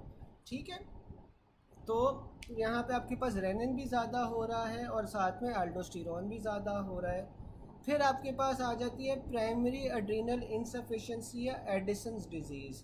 अच्छा, अब इसमें क्या हो रहा है, एड्रीनल इनसफिशेंसी हो रही है, यानी कि एड्रीनल ग्लैंड जो सा है वो अपने हार्मोन्स नहीं रिलीज़ कर पा रहा। ठीक है, तो इसमें आपके पास जो मेनली होता है ना एल्डोस्टेरोन, एल्डोस एल्डोस्टेरोन नहीं रिलीज़ हो पाता। तो अगर एल्डोस्टेरोन नहीं रिलीज़ होगा तो हाइपोटेंशन होगी, क्योंकि एल्डोस्टेरोन का क्या फंक्शन था, वो सोडियम और वाटर की रिटेंशन करवा रहा है। साथ में इसने पोटेशियम की एक्सक्रीशन करवानी थी, पोटेशियम नहीं एक्सक्रीट होगा तो हाइपरकलीमिया मिलेगा। साथ में आपके पास इंक्रीज पिगमेंटेशन ऑफ स्किन हो जाती है। अच्छा, अब मुझे कोई बता सकता है कि ये जो एड्रीनल इनसफिशेंसी है इसमें इंक्रीज पिगमेंटेशन ऑफ स्किन किस हार्मोन की वजह से हो रही है? ये आपके पास इंक्रीज पिगमेंटेशन ऑफ स्किन किस हार्मोन की वजह से होती है एड्रीनल इनसफिशेंसी में या एडिसन्स डिजीज़ में? कोई चैट बॉक्स में बता सकते हैं?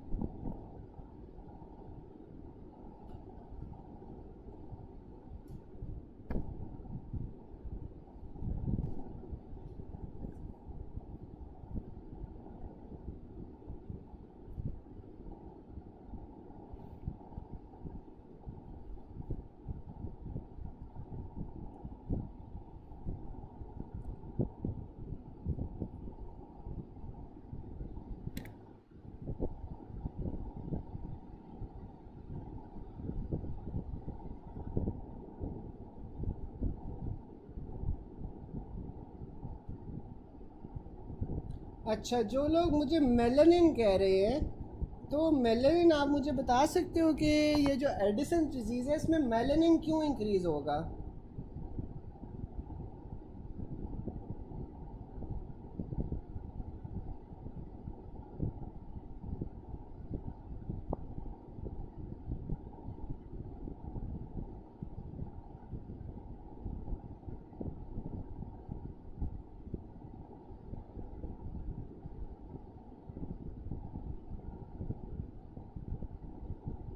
इसमें ना ACTH इंक्रीज़ होता है ना, क्योंकि देखें ACTH जौन सा होता है, जब adrenal glands are not producing enough cortisol, तो आपके पास पिट्यूटरी क्या करता है, पिट्यूटरी ACTH के लेवल्स बढ़ा देता है, ठीक है, ताकि वो ज़्यादा से ज़्यादा स्टिमुलेट कर सके कोर्टिसोल की प्रोडक्शन को।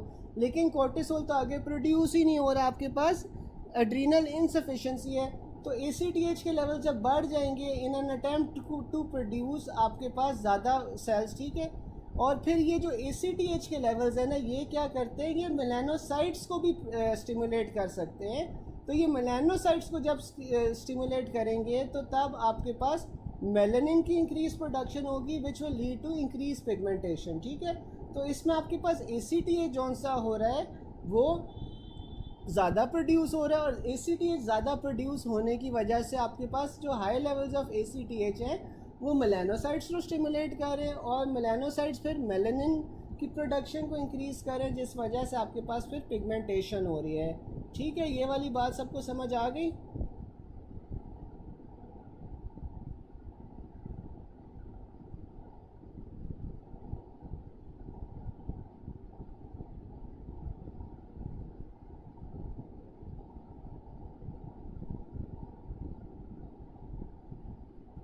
ठीक है ना। तो इंक्रीज लेवल्स ऑफ ACTH है, और ACTH जौन से हैं वो मेलानोसाइट्स को स्टिमुलेट कर रहे हैं, और जो मेलानोसाइट्स हैं वो आपके पास फिर मेलानिन रिलीज़ कर रहे हैं, जिस वजह से आपके पास फिर पिगमेंटेशन हो रही है। फिर हमारे पास कुशिंग सिंड्रोम आ जाता है।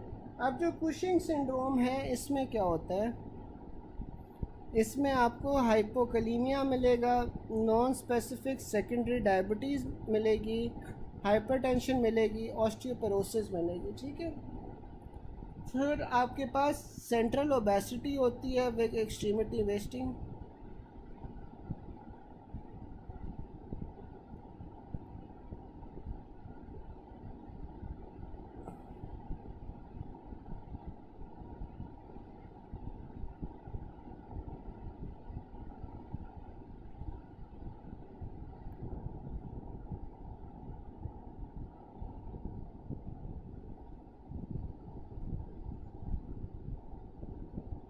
इसमें आप मेलानिन को जॉनसन है वो जॉनसन प्रेफर करोगे, ठीक है, मेलानिन को प्रेफर करोगे।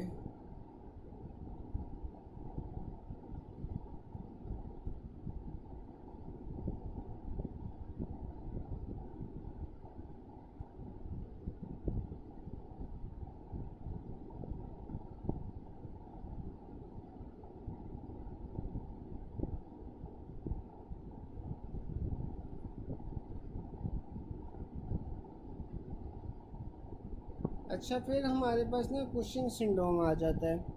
अब जो कुशिंग सिंड्रोम है इसमें क्या होता है कि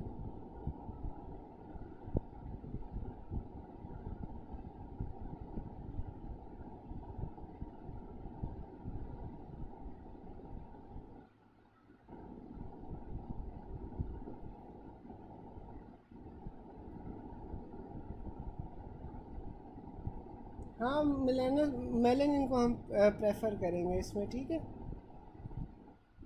अच्छा, फिर हम कुशिंग सिंड्रोम की तरफ चलते हैं। कुशिंग सिंड्रोम में क्या हो रहा होता है, हाइपोकलीमिया हो रहा होता है, नॉन स्पेसिफिक सेकेंडरी डायबिटीज़ हो रही होगी, हाइपरटेंशन हो रही होगी, ऑस्टियोपोरोसिस हो रही होगी, सेंट्रल ओबेसिटी होगी, एक्सट्रीमिटी वेस्टिंग होगी, मून फेसेस होगा, बफलो हम्प होगी, ठीक है। इसमें जो सबसे स्पेसिफिक साइंस होते हैं ना, स्पेसिफिक साइंस सबसे ज़्यादा क्या होता है कि इसमें स्पॉन्टेनियस आपको ब्रूजिंग मिलेगी, हुदी से आपके पास ब्रूजेस बन जाएंगे, स्किन में आपको स्ट्रायाज मिलेंगे, सही है, और साथ में आपके पास प्रॉक्सिमल मायोपैथी होगी, ठीक है। तो ये आपके पास सबसे स्पेसिफिक साइंस आ जाते हैं। फिर हमारे पास आ जाता है कुशिंग डिजीज़ और कुशिंग सिंड्रोम के जो डिफरेंस हैं। Cushing feature with raised ACTH, तो ये आपके पास कुशिंग डिजीज़ होगी, ठीक है। तो जब आपके पास ACTH जौन सा होता है पिट्यूटरी से ज़्यादा प्रोड्यूस हो रहा है, तो इस वजह से आपके पास फिर कोर्टिसोल की प्रोडक्शन ज़्यादा हो रही है, तो ये आपके पास कुशिंग डिजीज़ होगी।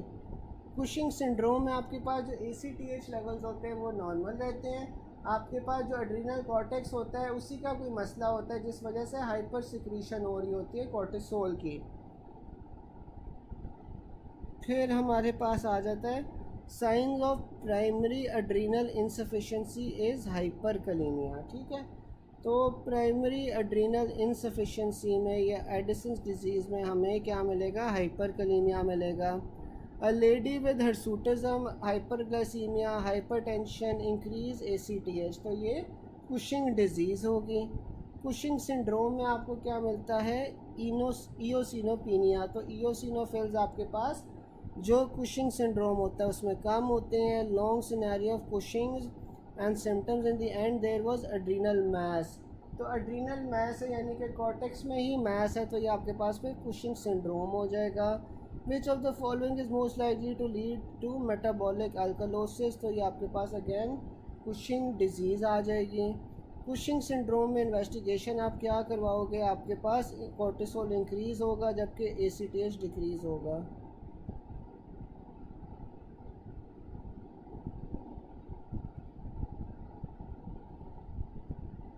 हाइपोकलीमिया का बता दूँ, अच्छा मुझे कोई बता सकता है कि कुशिंग्स में हाइपोकलीमिया क्यों होता है, कुशिंग्स में हाइपोकलीमिया क्यों होगा।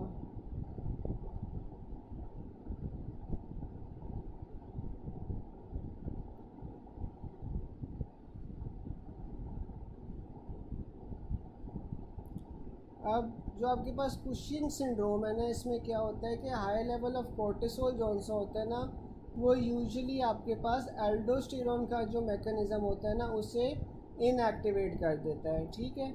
जो कुशिंग सिंड्रोम होता है उसमें सारा का सारा जो आपके पास प्री हार्मोन होता है वो कोर्टिसोल बनाने में लग जाता है। जब वो सारा का सारा कोर्टिसोल बनाने में लग जाएगा तो आपके पास जो एल्डोस्टेरोन होगा वो कम बनेगा, कम एल्डोस्टेरोन बनेगा तो इस वजह से आपके पास पोटेशियम का लॉस होगा और आपके पास हाइपोकलीमिया होगा।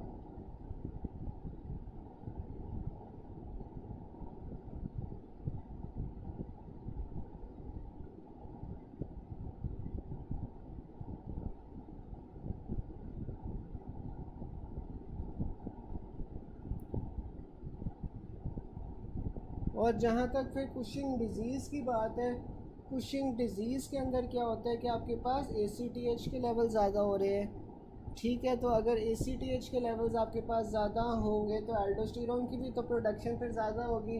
जब एल्डोस्टेरोन की प्रोडक्शन ज़्यादा होगी तो फिर आपके पास मेटाबॉलिक अल्कलोसिस हो जाएगा, ठीक है, और तब हाइपोकलीमिया होगा।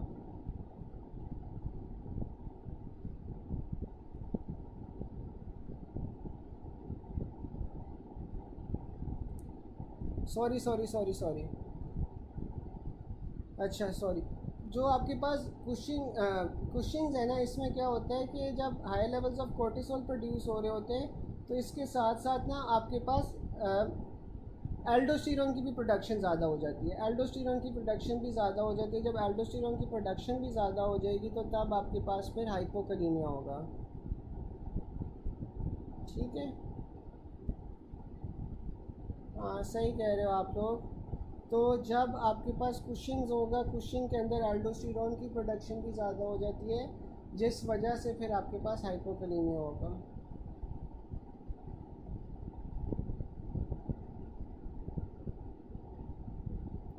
चलो मैं दोबारा से बता रहा हूँ कि आपके पास जो कुशिंग डिज़ीज़ है ना, कुशिंग डिज़ीज़ में तो ये हो रहा है कि आपके पास ACTH के लेवल ज़्यादा हो रहे हैं, ठीक है। तो जब ACTH के लेवल ज़्यादा होंगे तो वो एक तो कोर्टिसोल की भी प्रोडक्शन बढ़ा रहा है और कोर्टिसोल के साथ साथ वो एल्डोस्टेरोन की भी प्रोडक्शन बढ़ा रहा है। तो जो ACTH लेवल्स थे वो ज़्यादा हुए, उनके ज़्यादा होने की वजह से आपके पास एल्डोस्टेरोन के भी लेवल्स बढ़ गए और एल्डोस्टेरोन के साथ साथ आपके पास कोर्टिसोल के भी लेवल्स बढ़ गए।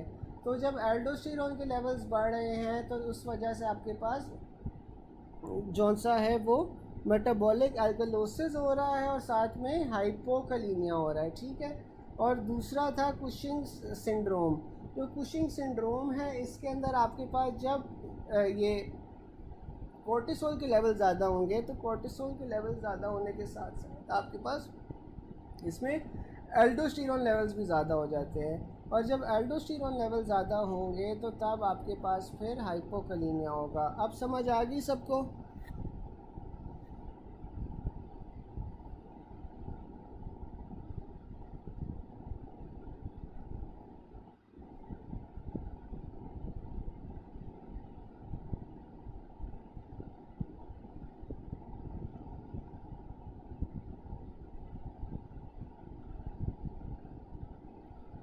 ACTH ना वो कुशिंग डिज़ीज़ में आपके पास इंक्रीज़ होता है ना, तो कुशिंग डिज़ीज़ के अंदर तो ACTH इंक्रीज़ हो रहा है और ACTH इंक्रीज़ होने की वजह से आपके पास जौन सा है वो एल्डोस्टेरोन और जो कोर्टिसोल है दोनों के लेवल्स बढ़ गए। लेकिन अब जो आपके पास ये क्या नाम है कुशिंग सिंड्रोम होता है, कुशिंग सिंड्रोम के अंदर आपके पास क्योंकि कोर्टिसोल की ओवर प्रोडक्शन हो रही है, कोई एड्रीनल ट्यूमर होगा तो उसके अंदर मूवमेंट ये होता है कि एल्डोस्टेरोन के लेवल्स भी बढ़ जाते हैं, ठीक है। हाँ, जैसे डॉक्टर ऐना बता रही हैं कि ये आपके पास ये जो कोर्टिसोल की जब एक्सेसिव प्रोडक्शन हो रही है तो फिर उसमें मिनरलोकॉर्टिकॉइड लाइक इफ़ेक्ट्स आना शुरू हो जाते हैं।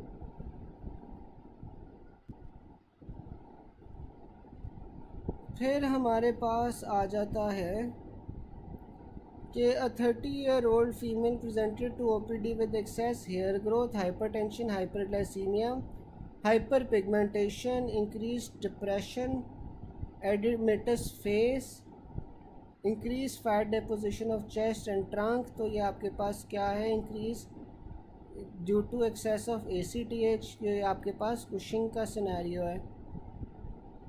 Cushing syndrome most commonly due to exogenous steroid intake, ठीक है। तो आपके पास जो कुशिंग सिंड्रोम होता है वो आपके पास एक्सेसिव एक्सोजेनस स्टेरॉयड इनटेक से होता है। फिर आ जाता है 16-year-old female presents with hypertension and increasing weight, which of the following would be the most suggestive of Cushing syndrome rather than simple obesity. तो इसमें आपने प्रॉक्सिमल मायोपैथी को प्रेफर करना है over abdominal striae. Hypertensive man with hypokalaemia, diagnosis क्या है? कौन syndrome. इन Cushing disease में आपको क्या मिलता है? कुशिंग्स में आपको हाइपोकलीमिया मिलता है। A diagnosed case of Cushing presented to the ER required immediate surgery. Which of the following should be corrected before surgery? तो कुशिंग में आपके पास हाइपरग्लाइसीमिया हो रहा होता है, ठीक है, क्योंकि कोर्टिसोल की प्रोडक्शन इंक्रीज़ हो रही होती है। तो आपने सबसे पहले हाइपरग्लाइसीमिया को कलेक्ट करना है। फिर हमारे पास आ जाता है A lady presents with round face, fat on neck and abdomen, hirsutism and raised ACTH। तो डायग्नोसिस आपका क्या बन रहा है? हमारे पास एक कुशिंग डिजीज़ बन रहा है। A middle-aged woman presented with swollen round face, excessive deposition of fat in the thorax and upper abdomen, excessive hair growth on face, her fasting plasma glucose 150 है, बढ़ा हुआ है, सीरम ACTH लेवल्स भी बढ़े हुए हैं। तो ये क्या है? कुशिंग डिजीज़ है। Characteristic of Cushing syndrome in old lady आपके पास क्या होगा? अब्डोमिनल स्ट्रायाज होंगे। A female presented with weight gain, round moon face, abdominal obesity with stria. The hormone causing these symptoms is a derivative of progesterone। अब ये जो cortisol होता है ना, कोर्टिसोल आपके पास प्रोजेस्टेरोन का डेरिवेटिव होता है, ठीक है। फिर आ रहा है patient having Cushing disease, increase ACTH in venous blood draining the interior pituitary, patient with decreased neutrophils, increased lymphocytes and eosinophils। ACTH levels भी आपके पास इंक्रीज हैं तो ये आपके पास एडिसन्स डिजीज़ आ जाएगी, ठीक है। फिर आ रहा है A lady presented with weight loss, lethargy, palpitations for the last 6 months। Investigations में आपके पास यूरिया नॉर्मल है, हाइपोनेट्रीमिया सोडियम कम है, हाइपरकलीमिया है, तो ये एडिसन्स डिजीज़ है। A lady with history of mild sore throat infection died। Autopsy पे आपको बायलैटरल एड्रीनल ग्लैंड एनलार्जमेंट मिली है, कॉर्टिकल हेमरेजेस मिले हैं। तो ऑर्गेनिज्म कौन सा है? Neisseria meningitis. अच्छा, मुझे कोई बता सकता है इस कंडीशन को हम क्या कहते हैं? इस कंडीशन को हम क्या कहते हैं जहाँ पे आपके पास बायलैटरल एड्रीनल ग्लैंड एनलार्जमेंट होगी, कॉर्टिकल हेमरेजेस होंगे और ये जो नेसेरिया मेनिंजाइटिस करवाता है, इस कंडीशन को हम क्या कहते हैं? कोई चैट बॉक्स में बता सकते हैं?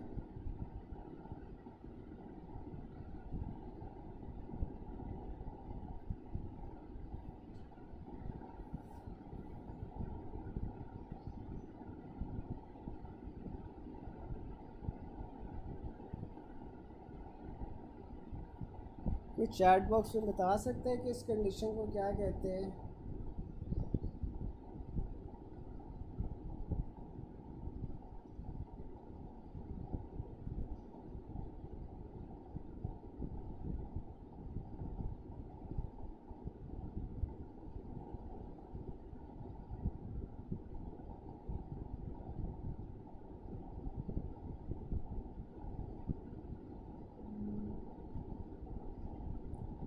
बिल्कुल, फ्रेडरिक्सन वाटर हाउस सिंड्रोम। ठीक है, फ्रेडरिक्सन वाटर हाउस सिंड्रोम कहते हैं इसे। ठीक है, फिर हमारे पास आ जाता है अ फीमेल विद पीएच 7.5 यानी कि अल्कलोसिस है, हाइपोकलीमिया है, नॉर्मल सोडियम, नॉर्मल कोर्टिसोल, लेकिन रेनल लेवल्स आपके पास रेज्ड हैं, तो ये रीनल आर्टरी स्टेनोसिस होगा। ठीक है, रीनल आर्टरी स्टेनोसिस में क्या होता है? रीनल परफ्यूजन कम होती है। रीनल परफ्यूजन कम होगी, आपके पास जेजी सेल्स जो है वो रेनिन सिक्रीट करेंगे, तो रेनिन लेवल्स आपके पास बढ़ जाएंगे। फिर आपके पास रेनिन, एंजियोटेंसिन, एल्डोस्टेरोन सिस्टम आपके पास एक्टिवेट हो जाता है। ठीक है, A lady had history of postpartum hemorrhage for which she received splints of blood 10 days ago. She is brought to the ER for hypertension with decreased level of serum potassium, sodium and glucose and unable to lactate her child. तो ये शीहैन syndrome है। अब शीहैन syndrome में क्या होता है कि ये आपके पास ना जब पोस्टपार्टम हेमरेज होता है, यानी कि आपके पास बर्थ के बाद आपके पास अगर हेमरेज हुआ है, एक्सेसिव ब्लड लॉस हुआ है, तो जो इंटीरियर पिट्यूटरी है ना उसकी ब्लड सप्लाई कम हो जाती है, वहाँ पे नेक्रोसिस होना शुरू हो जाता है। तो जो इंटीरियर पिट्यूटरी के हार्मोन्स हैं वो आपके पास फिर कम प्रोड्यूस होंगे। ठीक है, फिर हमारे पास आ रहा है अ 31-year-old prima gravida has difficulty delivery of a term infant. There is loss of 1500 cc blood. She has hypertension for 6 hours.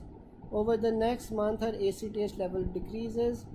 With the next 3 months, her adrenal glands become only about 2 grams.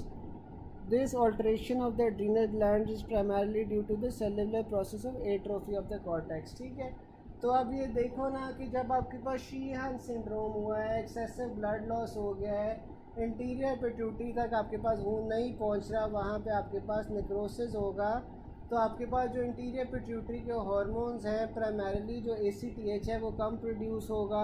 जब ACTH आपके पास कम produce होगा तो फिर आपके पास जो adrenal cortex है उसकी atrophy होना शुरू हो जाएगी। ठीक है, यहाँ तक यार किसी को कोई बात ना समझ आई हो?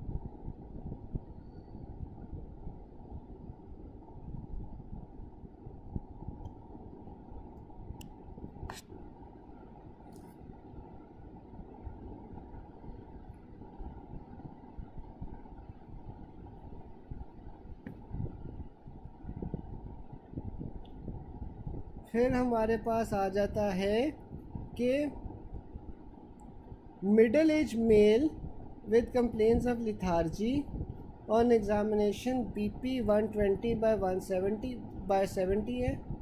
फिर हमारे पास आ जाता है इन्वेस्टिगेशन में जो सोडियम है वो 140 है, पोटेशियम 2.6 है, बाय कब आपके पास 33 है। Which of the following condition is most likely to be responsible, तो ये बार्टर सिंड्रोम है।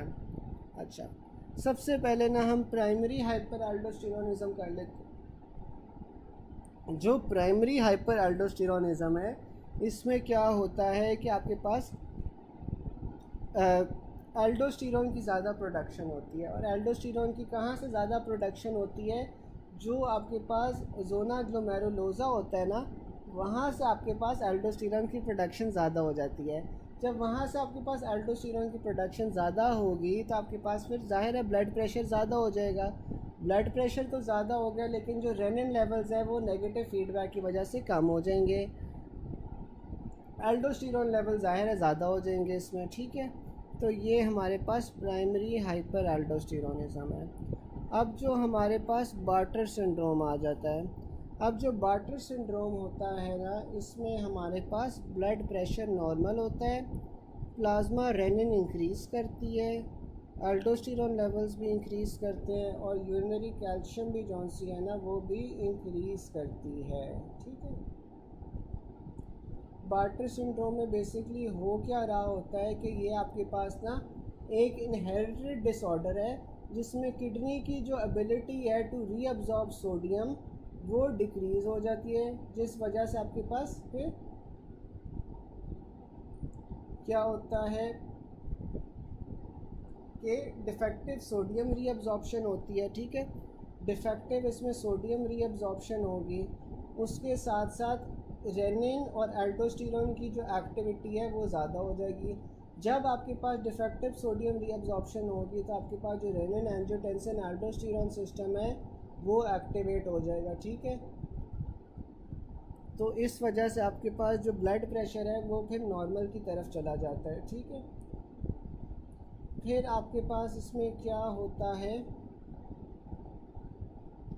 इसमें आपके पास जो रेनिन लेवल्स हैं और एल्डोस्टेरोन लेवल्स हैं वो एक्टिवेट हो गए, वो ज़्यादा हो गए, ठीक है। और इसमें आपके पास यूरिनरी कैल्शियम भी जौन सा है वो भी इंक्रीज़ हो जाता है।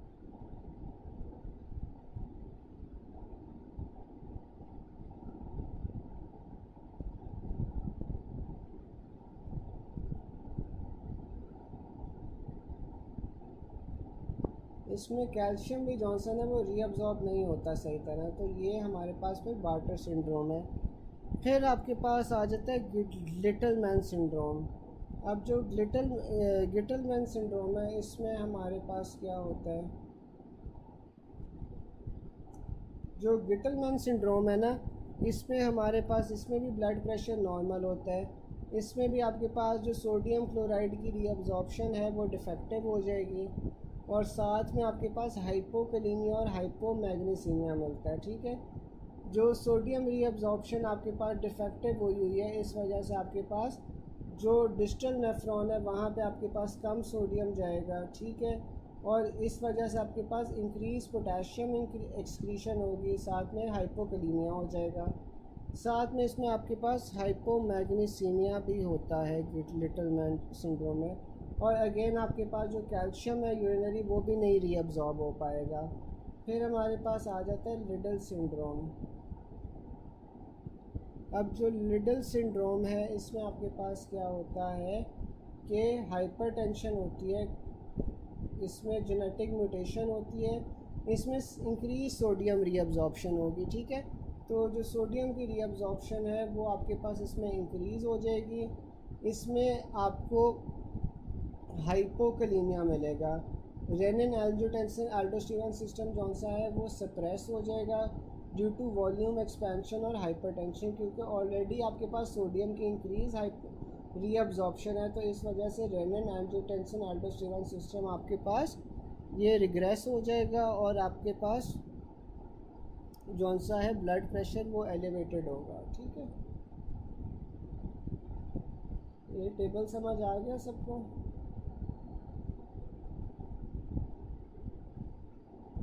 बार्टर दोबारा बता दूं? अच्छा, बार्टर जौन सा है ना, बार्टर सिंड्रोम के अंदर आपके पास जो सोडियम है ना उसकी डिक्रीज़ रीअब्जॉर्प्शन हो रही होती है।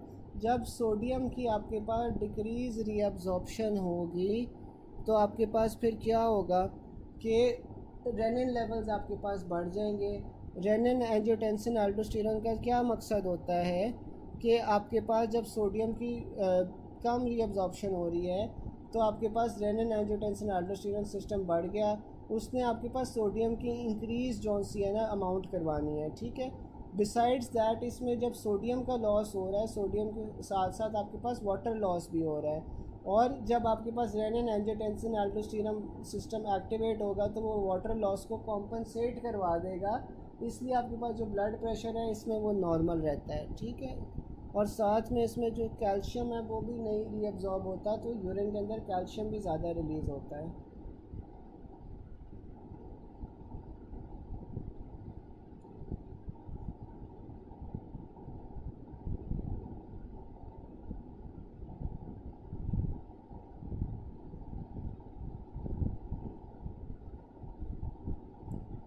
अच्छा, जो गिटल मैन है ना, गिटल मैन के अंदर आपके पास अलग जीन की म्यूटेशन हो रही है, ठीक है, जबकि बार्टर के अंदर आपके पास अलग जीन की म्यूटेशन हो रही है।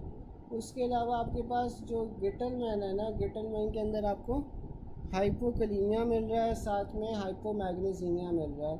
तो इसमें जो से ना आपके पास मैग्नीशियम की रीअब्जॉर्प्शन नहीं होती है, ठीक है, एक तो ये फ़र्क है, ठीक है। गिटल मैन के अंदर मैग्नीशियम की रीअब्जॉर्प्शन नहीं होती, जबकि कैल्शियम की जौन सी है ना वो आपके पास रीअब्जॉर्प्शन होती है, इसमें हाइपोकैल्सीयूरिया होता है। जबकि उसके अंदर आपके पास जो लिडल था, लिडल के अंदर आपके पास कैल्शियम की रीअब्जॉर्प्शन नहीं होती। बार्टर सिंड्रोम क्या है? ये सारे आपके पास जौन से ना जेनेटिक म्यूटेशंस हैं, ये सारी की सारी जेनेटिक म्यूटेशन हैं। डॉक्टर सना, आपको समझ आ गई कि बार्टर और लिटल मैन को कैसे डिफ्रेंशिएट करेंगे? एक के अंदर आपके पास यूरिन के अंदर कैल्शियम रिलीज़ होगा, एक के अंदर आपके पास हाइपोकैल्सीयूरिया होगा, दूसरे के अंदर आपके पास हाइपोमैग्नीसीमिया भी होगा, जो आपके पास गिटलमैन सिंड्रोम है।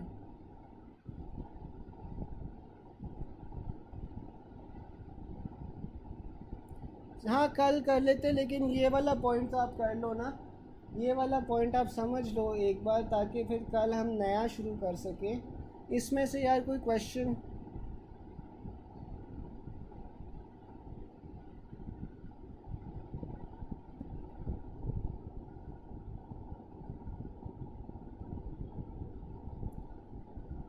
डॉक्टर सना, मैंने बताया तो है कि यूरिनरी कैल्शियम जौन सा है ना, वो बार्टर सिंड्रोम के अंदर यूरिन जौन सा कैल्शियम जौन सा है वो नहीं रीअब्जॉर्ब हो पाएगा, यूरिन के अंदर कैल्शियम निकल जाएगा, जबकि गिटलमैन के अंदर आपके पास ज़्यादा कैल्शियम रीअब्जॉर्ब होगा, तो यूरिन के अंदर आपके पास हाइपोकैल्सीयूरिया मिलेगा। साथ में आपको गिटलमैन के अंदर क्या मिलेगा? मैग्नीशियम के लेवल्स भी कम मिलेंगे।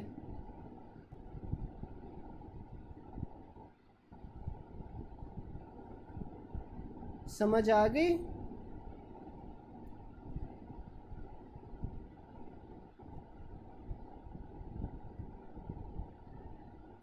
अब MCQs देख लेते हैं। A 26-year-old male presented with hypertension and weakness. On investigation, serum protein was low, that is 2.5. तो diagnosis कौन syndrome है? A 12-year-old boy is being investigated for fatigue. A physical examination including blood pressure is normal. Blood test में आपको sodium जौन सा है वो 135 मिल रहा है, पोटेशियम 3.1 मिल रहा है।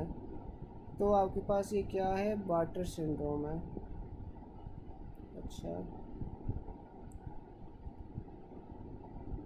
हाइपोकलीमिया में be associated with normal blood pressure in which of the following condition. तो यहाँ पे आपके पास बार्टर है। डॉक्टर साहब इस तरह है कि इसमें ना फिर आपके पास गिटलमैन का ऑप्शन नहीं मौजूद होगा, ठीक है, इसमें आपके पास बार्टर का ही ऑप्शन मौजूद होगा, क्योंकि रफ़ीउल्लाह में आपके पास बेस्ट आंसर्स मौजूद होते हैं ना, इसमें फिर आपके पास कोई गिटलमैन का नहीं होगा, क्योंकि बेस्ड ऑन द सिनेरियो आप दोनों को डिफ्रेंशिएट नहीं कर सकते, ठीक है। तो इस तरह के MCQs में ना फिर वो आपको एक ही सही ऑप्शन देते हैं, उसमें फिर वो दो चूज़ करने के लिए नहीं कहते हैं, ठीक है। तो इस तरह के सिनेरियो में ना हाँ, तो इस तरह की सिनेरियो में ना आपको दोनों के दरमियान में डिफ्रेंशिएट नहीं करना होगा, आपको दिया ही हाल ही इसमें बार्टर सिंड्रोम होगा।